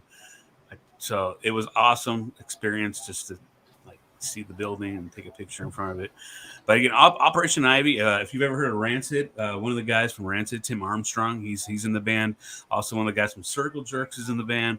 So it's like an all-star band, and they made one amazing album. And so check out Operation Ivy. I think if you've never heard of them, check them out. If you do know them, you know how great they are. So I had to throw punk back. That's a good introduction. Right? They're like a punk ska band, they got some trumpets in there, but great band. Nice. Love me that stuff. That's for sure. Good choice, sir. Good play. All right, so that means, we're transitioning back to football. Thank you, Jason. Always, sir. We're gonna let you jump back into the comments because honestly, dude, you're like the master of ceremonies among the it's pretty fun watching what you're doing. We're sitting there like, dude, there he goes again. So we're gonna have you jump back in there, man. Thank you for coming on again. We will see you very soon on here. Get to it, my man. We'll see you soon. All right. You guys have a good night. Boom. So he's back into the mix with all you guys with the comments, all good things. So we're gonna get into the football side of things again. San Jose, it was rough. We get a chance to redeem ourselves on the road in front of 80,000 people in Atlanta in the middle of a vector. I know it's weird, but we're doing it. So here we go. Atlanta's had a rough, crazy season so far. Stories of coaches holding back water Like just really ugly stuff. Joseph Martinez being sent to the wilderness and having to train by himself by said crazy coach that they finally got rid of. And so once he was gone, Gabriel whatevers, he's not even worth saying his last name anymore. Once they got an interim in, brought Joseph back, they're a different team. So whatever you saw in the first part of the season, that wasn't really Atlanta. I'll be real. That was a lost locker room, without a doubt. That's what it looks like to have a lost locker room. Now they're back. Now it's looking different. So that's just where they're at. So, Tony, what is their current record? How would you explain the season so far? So, if you want someone out, this is the record that you want to be. You call somebody out. They are 3-9-6 right now. They're currently in 10th after their last game, which they won. But that's the record where I literally say burn the ship, get a new crew, do whatever you need to do to right the ship. So again, they've been going through so many coaches trying to find the right one since they're talk about spoiled. Their spoiled season with a cup, the USA Cup, the US Cup, sorry. And yeah, so Joseph Martinez doing what he did, Tata doing what he did. It was the perfect season. Yes. So got it out. Yeah, so right now they're not Atlanta. Oh, they're Atlanta now, but they weren't Atlanta for the first half of the season. So not doing too well. They won their last game, and Bam can put more into that in a second. Yeah, and so that's their season so far. It's been rough. So honestly, don't look at them except for the last two matches. I keep saying just the last two is really that's real Atlanta. So here we go. How did they do last match, Bam? Last match, they were running their 3-4-3. So their lineup that they're running the last couple of matches was a 3-2 win away to Columbus. Columbus at home are a difficult team. They were able to come away with a 3-2 win. The goals were thanks to a Barco goal in the 5th minute, a Barco penalty in the 35th minute, and then another penalty in the 65th minute. With Barco still in the field, would you give him a hat trick? Of course you would. But no, not Atlanta. They said Mourinho up there to score the goal instead. So for Barco, I feel sorry for you, mate. I would definitely want to take that second penalty. The goals for Columbus were where were my notes for that? 37th minute, Messer scores for Columbus, and then they had a penalty in the 91st minute of the game. The other big thing for that game, in the 83rd minute, former LFC player BWP gets something for Columbus. The stats: Atlanta had possession 53-47. Shots were 17-11 with 7 on goal for Atlanta. Their passing accuracy was 84%. Both teams had 12 crosses.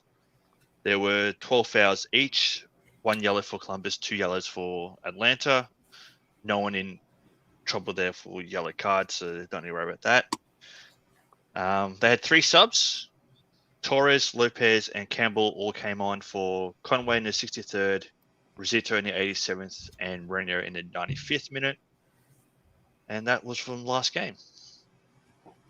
Yeah, so a little chaotic, but they got a result against a Columbus side that usually doesn't let teams score on them that much, and they were causing chaos for them. So were they lucky in the match? Tony, would you say Atlanta was lucky in that match? Oh, 100%. There was honestly, there's a goal disallowed from the same thing, offsides, and you look at the play. Was it really offsides? It was just a very when you want to think when a referee is playing stuff like that, yeah. But they stole one out of Columbus. It could have been 3-3, but honestly, Atlanta needed it. Maybe didn't want them to need it, but maybe we can use that momentum they have and use it against them for us. Exactly. So, they win ugly. Winning ugly is good. You're just winning. So they did what they had to do. They move on. They're pragmatic in their approach. Interesting news. I think all of us were previewing for what's going to happen with their interim coach. This is the system. This is what, right. They figured it out. It's going to be fine. And I think some were thinking maybe he was just going to get the interim tag kicked off. We're good. It did not happen. So midweek, Gonzalo Pineda was announced, the assistant from Seattle, student of the game, under probably the best manager in the league right now.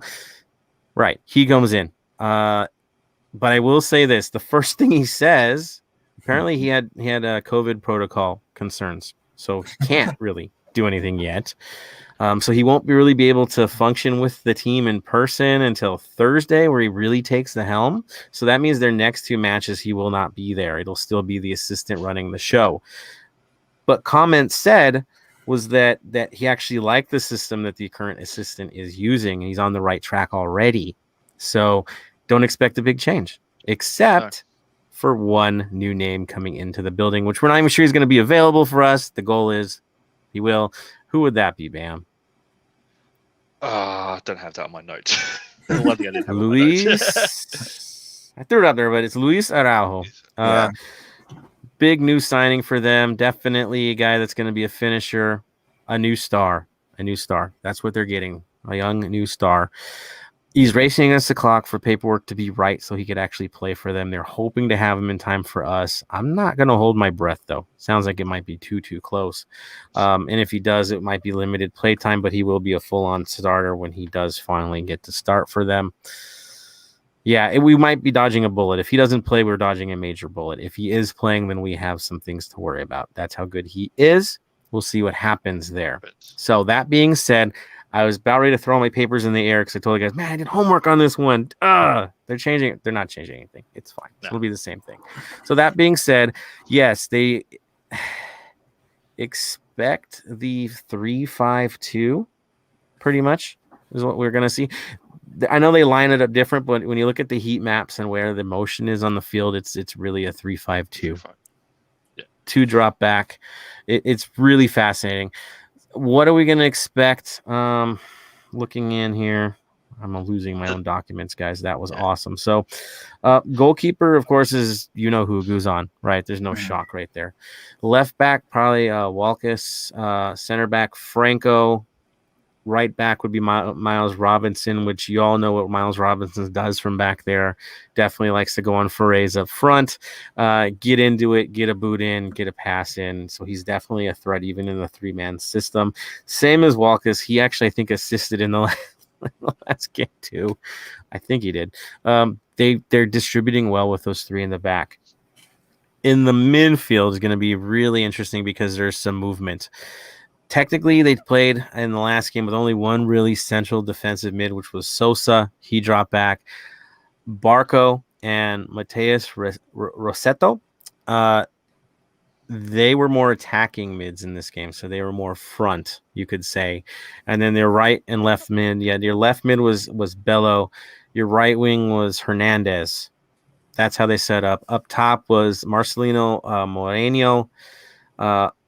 Joseph Martinez will be there. He wasn't available for this last match, so that was also an interesting thing to get a win without him available.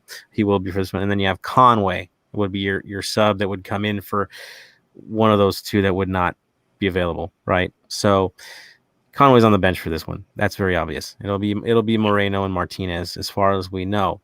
The big question is Luis Araujo, if he's going to play. And everything that I've heard from the Atlanta faithful is that if he does make it in, you're probably going to see a switch to a 4-3-3 is what will happen if he's in there and he gets into that mix to have your 3 forwards. Man, it's going to be a deadly, especially with Barco now playing well, as he was, he had to kind of work into it, but he's found himself. He's really good right now. It's going to be really interesting. I don't think with Araujo, you're going to get any major minutes from him. Let's be real. So expect more of the 3-5-2. It's a dynamic 3-5-2. It's a pressing setup that they have. It's not going to sit back against us. It will come at us. And so we have to be ready for early pressure. Again, if you guys fall out of the gate again, we're dead. It's going to be a couple goals in, and they will do as an SKC to us if we're not ready for them. It will be a blowout. Okay. The record is not them. That is not them. This is a team that's finally found themselves. They've got to jump in their step with a new coach coming in, which tells me that every guy is going to be playing for their job now, right? It's different pressure that they're dealing with, but a good kind of pressure because there's promise. We're dealing with a team on an upward trajectory. So that would be where I'm at. Now, Bam, do they have anybody out from this match that could affect them? Well, they've had a few injuries from this season, so they've still got Emerson Hindman. He's out for the season. You had Franco Ibarra, who's out till mid-August, so I don't see him coming back for this game. You've got Jake Maloney, who's out till late August, so he won't be back for this game. Mohamed Adams is out to mid-September, so he won't be back. The only question if he'll be back on the bench or not is Brooks Lennon. He was doubtful last game, didn't end up playing, but he could be back for this game. Do you think he's going to get it? Do you think he's going to be ready for it? He might be, but he'll be on the bench anyway. And with him, I mean, he'd be right back. He could be right mid. He could be right wing. He gives him options for sure if he plays. Yeah. I think he's a bench player for this one too. He's got to work his way back. Yeah. Yeah. If he comes on, it'll be a halftime sub, if anything. Same with Araujo if he actually shows. So, yeah. Honestly, I'm a little worried. I'll be straight up, guys. I am worried about this match because it's just so much good things for them are happening, right? So much promise within their lineup. We're going to deal with a team that's kind of on a high because things are looking up. It's going to be hard with the energy of that stadium being 80,000, right? And they're pretty much going to be filling that thing up. And then the intensity of having our own 3252 in the building for once going crazy. We've had them before, but this is a big group. Yeah. This is going to get interesting. The noise level is going to be nuts. You're not going to hear much if you're down on that field. It's going to be very, very intense. They're going to come at us hard. We cannot give them anything in this game. It's going to be tough. Prediction for us, of course, is who do we think is going to earn their role? And that, to me, is the true story. We know what Atlanta has. They're going to be good. It's going to be tough. It's going to be a challenge no matter who we put on the field. But it's who's earned it and what are we going to go forward with? And that's where I bring you guys in. So predicting it, do you think it's the 4-3-3 or do you think we're going to go wing back madness again? Tony, what's your take? I think we'll go 4-3-3. I do see that just to get our defense in the right line, especially with everyone, just to get everyone, I guess, immaculated back to like what they're comfortable with. You know what I mean? The wingback system does work really well, but at the moment, I think it's gone its course with Arango here. With Arango here, he's going to put that in and. Again, I see him starting, and maybe we'll see what we should have saw last week. Again, we don't know what happened there, but we'll probably see Vela, Chicho, and Rossi up at front. Can't wait for that. I really can't wait for that. I think that's going to be with their 3-man backline against those dudes. Oh yeah, they're going to be potential mismatch, right? Mm-hmm. For sure. Especially since they like to wander a bit their backline. And Guzan tends to have moments in the games where he's kind of 50-50 within stuff. You're dropping balls in and putting weighted passes like Arango can do. I'm feeling pretty good about that front line, for sure. Backline's the story. Bam, what do you think? 4-3-3 or are they going to do the 5-3-2 wing back with 3 center backs?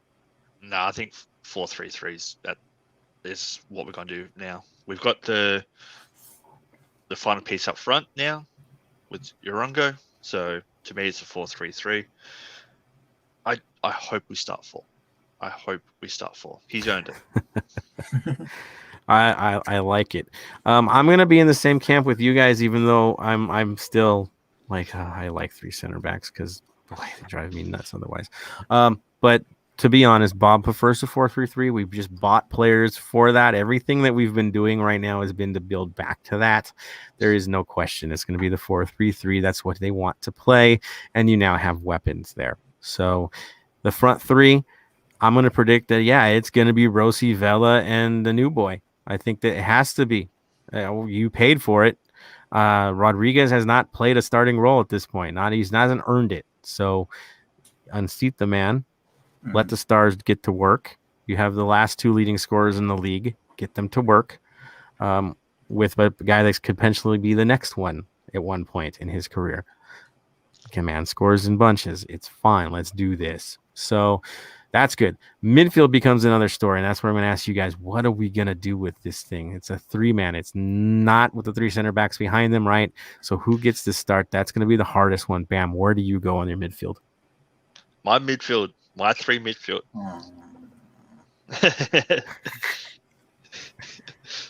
Blessing. Seafood. Okay. Janela. Atuesta gets a rest. Atuesta gets a rest. In Hotlanta. Atuesta gets a rest. He's needed it. That's true. He's needed it. We need him Tony. primed and ready for Carson. We need him primed and ready for Carson. Okay. So there it is. So you want him to get angry by sitting out one, so when he comes back, it's I got something to prove. Is that the thought? Yep. Okay. Bubble wrap the man. We need him for Carson. Got you. Tony, where do you see the midfield looking? What's your prediction for the mid?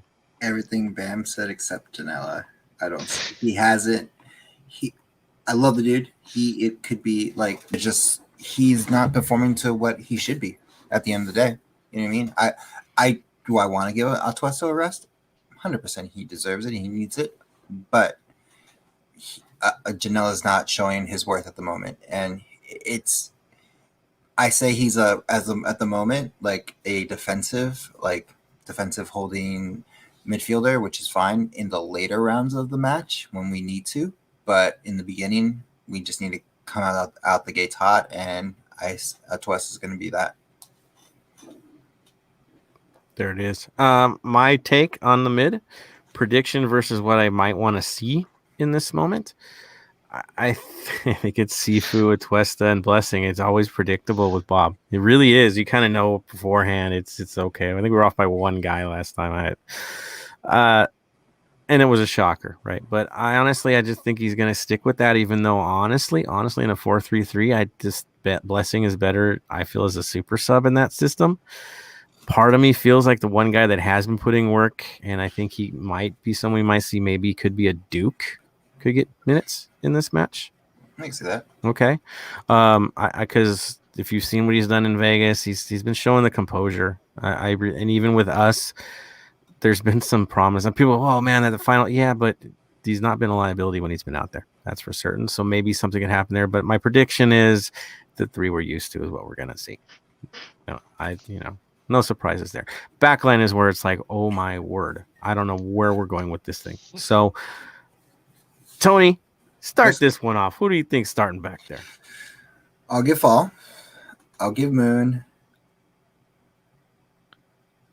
Depending on what his conditioning is and where he fits, and again, it's Bob. Bob will start you or won't start you, depending on what he sees in practice. I'm gonna again butcher his name, Ibahe or whatever. And I knew one more. It's like Murillo, of course. It's only, we're doing 4. It's only 4. So Bam, your take, sir. My back line would be Moon 1, 4, Black Moon. I don't see Murillo starting. If he's because Atlanta's a synthetic pitch, right? Oh yeah, I forgot about that. Yeah. So with the hamstring on that, I reckon the new defender will start. So where does Fall go? Outside? Yeah. Put Fall outside. Ooh, that's a tough one. Okay. What you'd like versus reality. I honestly, it drives me nuts, but I think we already know what we're going to see out there, and it's going to make me mad because it's like, come on, they didn't earn it. But I think Bob's just going to do what he does. Kim Moon-Hwan, Blackman, Murillo, Cifuentes, or Palacios, and we're all going to be like, dude, really? Did they really earn that? And that's what he's going to do. And I was all mad again, right? Mm-hmm. You're going to all kill me, but I just think Palacios earned a seat for this week, and I would just put Farfan back there to keep control, because he will do that. Keep it simple on the turf, and then maybe have Palacios go crazy in the second half. Do that. Settle things. Just get me out of the first 20 minutes, please, people. That's all I'm asking for is 20 good minutes, and then we'll take over. What I would like to see is maybe Murillo sit and stay out because of the injury situation, have Fall in the middle working with Blackman. I think they worked well together already, and I think they could handle this. I think they'd be okay. And then Kim Moon-Hwan is Kim Moon-Hwan. He's an enigma back there. Yes, there's times he drives us crazy because he doesn't come back as much as we like. But your other option is throwing Blackman out onto the right, people, and you're not going to do that. So Kim Won starts out of the default, you could say, and he gets that. So that's where my head is at. What I think is going to happen is typical. What I would like to see happen is accountability on the left side. So that's my take. What do you guys think on that end? Would it make sense? Would it be plausible? Yeah, 100%. Yeah. To me, because we're going to a synthetic pitch, leave Murillo in LA. Keep him safe. Here. Yep. They won't. Here. He'd be mad. He'd be mad. Yeah, I think he wants to play, guys. I think he's a competitor. He's gonna want it. He's one of those guys that get mad if he doesn't play. I think that's a guarantee. If he's healthy, he's out there. I just think that's why his vibe's gonna be, for sure. We need him Last thing is goalkeeper. What's up? I said we need him in yellow. He needs one more yellow, and he's got the accommodation. So we need him to get a yellow. So as much it's one of those things. It's like, yes, it's a synthetic bench, but it's like we need him to be him and get a yellow, so we can be safe for the game, for the Carson game. Well, you don't want him to get a card, right? No, I want him to get a card. Because if he gets it now, he'll miss the next game, and we don't have to worry about Carson. Oh, he needs one more. He needs one more, and then he accumulated enough yellows to have to sit down a game. So we need him to get one more freaking reason he's going to start this game. There it is. Sorry, Mr. Fall. Dang, here we go again. 46 minute for Murillo. There it is. There it is. That makes sense. All right, that's fine. Now, goalkeeper's the final story. Is it Sis? Is it Romero? Where do you guys go? Bam. What's your take? Sis. Okay. Tony? Sis. Agreed. Sis. I think this is Sis's chance to play. 100%. I know where Romero's out. I know how he's trusted by Bob, but Sis needs minutes, and this would be a great one to just get one out. And honestly, Romero's been getting his butt kicked. Not all his fault, but he's getting pummeled right now. So that's okay. We need him fresh for Carson anyway, because he will start against Carson. Right? No questions asked on that one. Any other thoughts, guys, before we jump into the gallery? This game's going to suck. It's a 6 a.m. kickoff for me. So I got to wake up Monday morning at 6 a.m. when I'm in lockdown. That just doesn't happen. I like my sleep-ins, but I'll be getting up at 6 a.m. for this game. But it's a Monday, though. I'm in lockdown. I don't work at the moment. Just to keep yourself. You'll survive. You'll survive. But just to keep you in, check that you are working. Keep you on a Monday, Well, see, Dan, you have to realize, if we watch EPL or Bundesliga games, 4 and 6 a.m. are pretty common times to watch those games. So EPL for me is early games at 9:30. Normal games are at 2 a.m. See? Easier. Yeah. So you can sacrifice there it is. One game. There it is. Let's go to Hooligan Ox comment. Hooligan says, do we see comeback coming? We've seen Seattle be in a slump for almost all season until it comes to playing for a spot to be in the playoffs. We see them actually win the cup. Yeah, I kind of do if we're healthy. If we're healthy. We're the Lakers. Hooligan Ox, can our guys pull it off? We have the talent. We have the raw talent. That's for sure.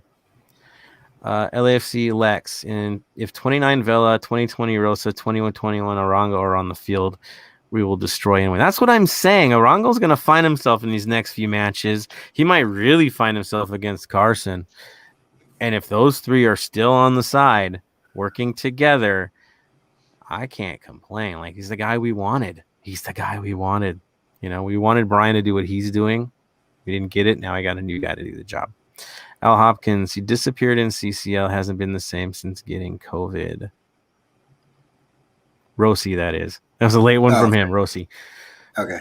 I think it's just because he thought he was getting sold last year. It's psychologically hard. Just is. Jason Ox is in the building. Yes, he is. Let's see. Oh, man, it jumped us down way down the line here. So we're missing out on some things. Wow, it's way out. Marvin says Cisniega starts 100%. There we go. Jonathan, thank you, Jason. Love you, brother. Let's do it again. Pod fam forever. Tony's coming on soon. Told you getting minutes, dude. You might get minutes more. You might get minutes before Sniega's getting minutes, my friend. We'll see what happens there. Hooligan. Tony can be on as long as he's not wearing the mustard jersey. Yeah, I'm not even going to comment on that. It's like wearing the wrong kit in the North End. We just don't do these things. Just messing with Tony now. Jason. Got him. Jonathan, I'm always down for another Dodger game. Oh, talking Dodgers. Holy Ox, I am worried too. Blessing over Janela for sure. I think we all agree on that. That's for certain. Marvin says Cisniega over Romero. So I think we have consensus on this from the audience as well. Yep. Carlos C. got here late. Yes, you did. Marvin Chavez, never too late. Hope to see Ibeagha play, maybe start with Murillo. It's hard because honestly, even with New York City FC, when he did get a lot of minutes, he was more of a support center back. He wasn't the guy leading the show. He was led, you could say. So it's kind of like how Segura leads everybody back there. Ibeagha got led by another defender who was more of the leadership type. So it's really interesting to see how he's going to incorporate into this. He can also play wide. He can. So we'll see what happens there. Agreed. Marvin Blessing should start. Janela hasn't shown much. He's good at holding games. That's his strength. Got here late to see Tony wearing some hated colors. Dude, you're getting no love on the shirt. Hideous shirt indeed, Carlos. Maybe you need one with the Coca-Cola on it. I don't know. Marvin Chavez, 5-3-2, Cisniega, Moon Blackman, Murillo, Ibeagha, Palacios, Blessing, Sifu, Atuesta, Vela, Arango, Rossi. Wait. I don't add well. Go to the next comment. Go to the next comment with him. Yeah, I'm confused on that one. Okay. Let's not forget, still have to face Vancouver before they get to Carson. Yeah, I know, me too. I'm moving past Vancouver, and I shouldn't do that. I'm Vancouver. Guilty of the no same. one cares about them. It's the no one cares about, which is always a trap for us. Sorry, I'll be Debbie Downer. Right? I was like, you have an extra player, Marvin. You confused me. That hurt. Yes. We need 5-3-3 these days. I agree. Okay, if Bob can pull that off, he's the coach of the year. Man, Tony, get the trash talk for the jersey. Dude, I'm telling you, it's like wearing other colors in the North End, man. You're asking for it. And I should have wore St. Pauli if we were gonna get club jerseys, man. They gotta play HSV like tomorrow. So yeah. I know I'm hated for this, but I still don't trust Moon on defense in 4-3-3. I take Blackman at right back, let Maria Ibeagha fight for the center back. Blackman needs to give Moon defensive competition. In a way, yeah. I mean, I think his assignment has to change. It does. It can't be as aggressive in a 4-3-3. I agree, and he's still been aggressive. Bob's gonna bob. Yep. Bob. I was like, Marvin, you're not gonna be hated for your comment. You're like, you're no, not at all. It's value, right? Value, and you're backing up with an official like why you don't. You just don't say Moon's not worth it. If you come at me with an actual opinion with stuff to back it up, you're not wrong. You're telling me what, and we respect you. Now, if you just tell me Moon Kim is not a good defender, and that's it, then it's like, well, why? Give me a reason why. Then we're good. So don't even worry about it. Huh. Tony coming in with knowledge right there. That's for sure. Yeah, there's no bad quotes, only bad arguments. So yeah, make your argument, make your case. You did, sir. So well done, Jason. To our predictions for the lineup, but deep down we all know Bob is going to be Bob. All right, he's going to do what he's going to do. Tony, my thoughts on Murray needing a yellow. He should get a tactical foul that saves us from a goal in Atlanta. Agreed. I mean, garbage time. There it is. Off topic, Vela was warming up for the skills challenge during our match against SKC. Right, that's going to be fun. We'll talk about that in the next episode. Jason Lemus is on board with Cisniega. Love it. Marvin says, if LAFC lose, it's already Blue Monday anyway. Yep. There it is. Well, well done, Marvin. Yeah, there it is. And Jason Lemus, the Premier League season starts tomorrow. Who do you guys support if you guys follow the league? I like Pompey, so I'm never going to be in the Premier League again. There you go. I've always had a soft spot for Newcastle, but those are the two that I've always kind of done, but nothing's happening there. So there goes that. Bam, where are you at? Don't really have a team in England. I follow the Scottish League. My team decided to end Rangers' run of form last weekend, so I'm happy with that. They went 40 games unbeaten. We decided to beat them at home, so I'm happy with that. In England, though, I enjoy watching it. I like seeing the relegation battles. I love that.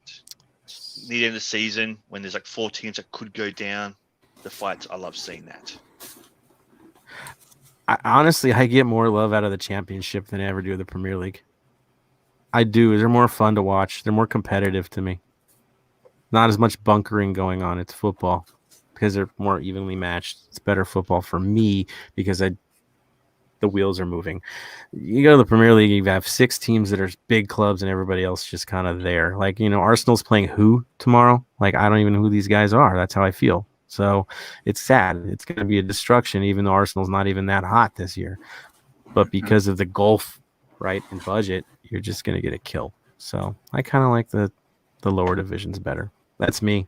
Like I said, I'm just waiting for Pompey to get it together and make a run and get back up. Michael Eisner's running the team now, so you're like, who? Yeah, the Disney guy. The guy that used to own the Ducks. That guy. Yeah, he runs Pompey now. I know, it's weird. But it is what it is. We'll see one day. One day I can hope, right? They come back. Tony, good stuff. Who did Tony? Who are you backing, Tony? Ooh, I have a story for you guys actually on this one. So, I am a Man U supporter. That's my Premiership team. My soft spot team, though, that I have is Burnley. Now, here's the story why Burnley is my soft spot team. Used to work for Starbucks when I was 19 and stuff like that. There's an old gentleman that used to come in all the time, and that was his team forever. His son is Don, Mr. Don Garber. Oh, interesting. Yeah, so because his last name was Garber, and I was like, why does that sound so familiar? He's like, oh yeah, my son he helps with the MLS and all this stuff and blah blah blah, and I was just like not connecting it because why, some random old man just coming in and we talk football all the time, and it's actually his son. That's what his son was, Mr. Garber. I was like, what the hell? That's met him once. Cool.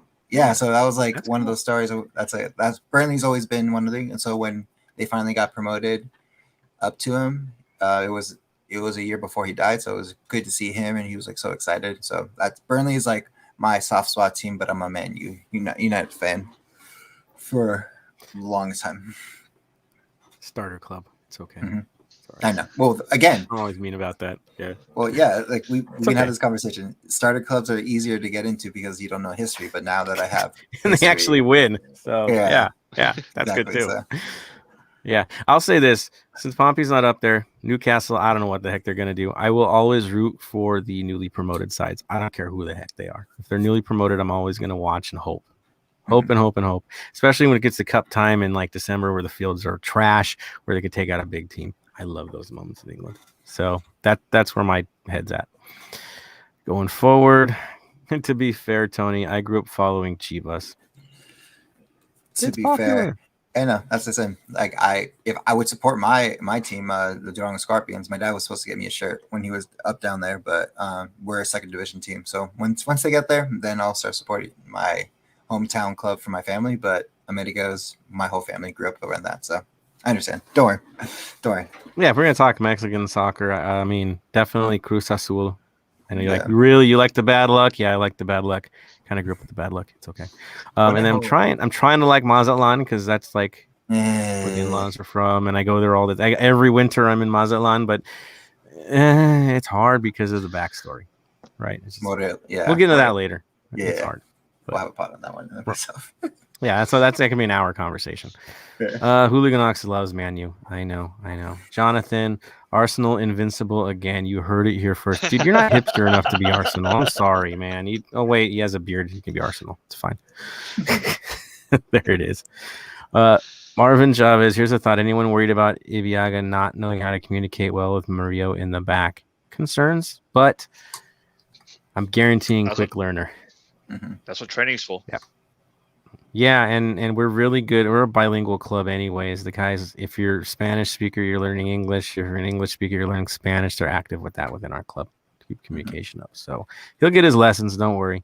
Both CBs need to get gel well. Segura works with Murillo. Blackman kind of learned Spanish. He did. It's good. The Tiburon stuff was funny today, by the way. Did you see that for the birthday with the Paul account? Making fun of the Tiburon. Yeah, that was awesome. I didn't know that was his nickname. I think that's hilarious. That's awesome. I mean, he kind of snaps like a shark right on these corner kicks lately, so we'll take that. That's fine.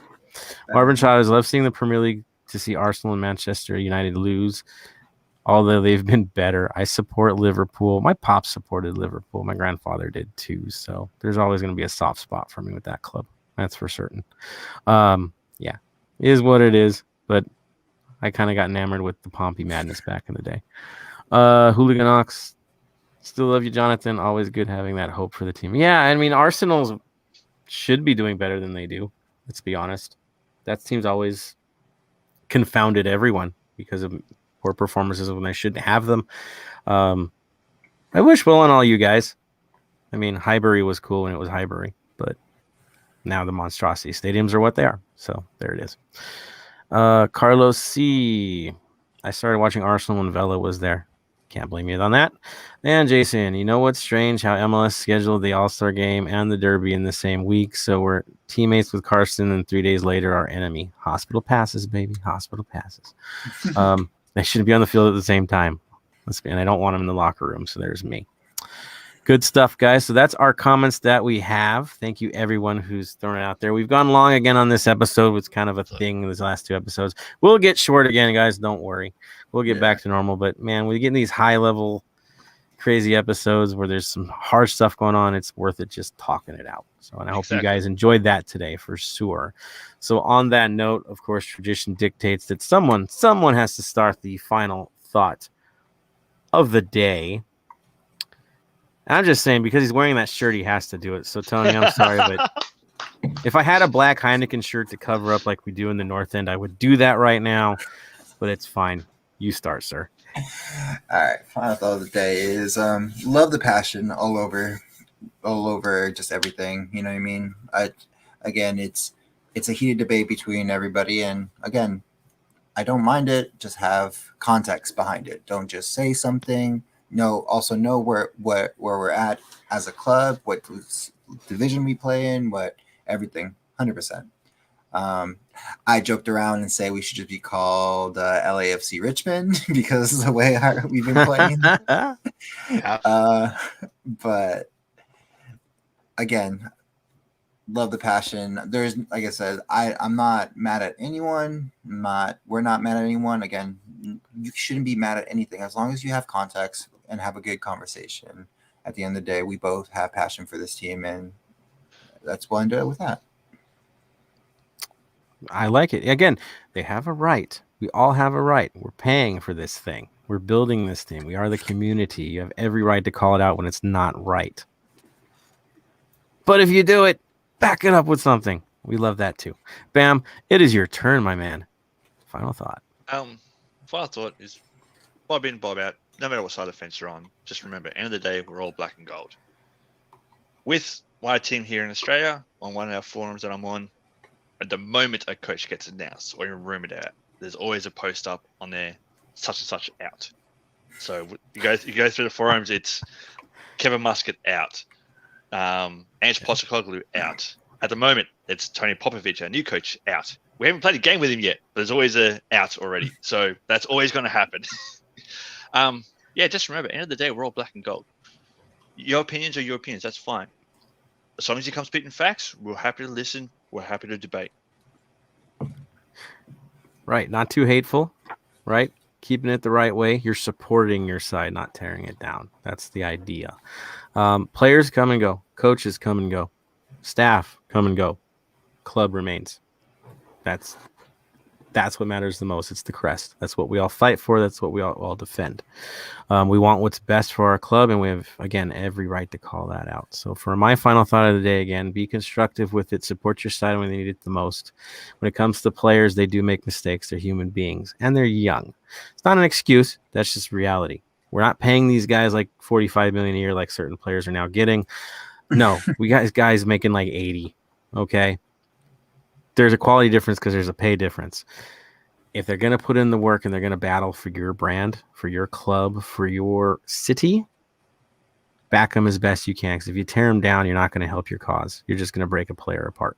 So be positive. I think that's my ultimate goal is be positive, support your team, call out the mistakes where they're at, but at the same time, be constructive with it, right? If a player's not ready, it's on the coach and the staff for putting them out there because they're not ready, right? So put it where it's at. That is for certain. And at the end of the day, guys, I'm just going to say this. I'm thankful for all of you for sticking through this. Good, the bad, the ugly. You're still here for 2 hours getting crazy, doing your thing. We are beyond thankful for that. We're going long for a few episodes. I think because we're leading to 200 and getting nuts with it. I will say, next episode, Vince LaRosa will be jumping on with us. Yeah, should be a fun one. That means it's going to geeked out. We could go long again because it's Vince. Yep, Vince of 110 Football of legendary fame from day one with the club. Yeah, he's in the mix, folks. So it should be a fun one next episode. That's for sure. Yeah, for those traveling to Atlanta, be safe out there. It's weird times. So do the best you can. Give it your all. We want to hear you for wherever we're at. We'll hear you out in the West Coast. Those staying back, enjoy the watch parties, collect your donations, support Global Diplomatic, and the 3252 drive for the orphanage in Tijuana.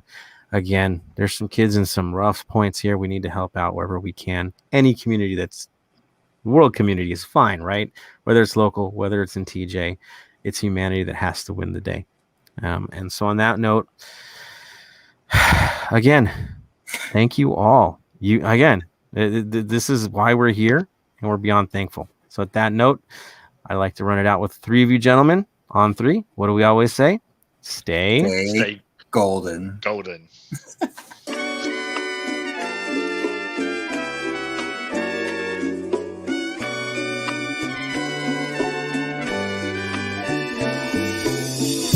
Thank you for listening to the Heart of LAFC. Make sure to leave us a rating and review on iTunes or Stitcher. Shoulder to shoulder, the black and gold is taking over.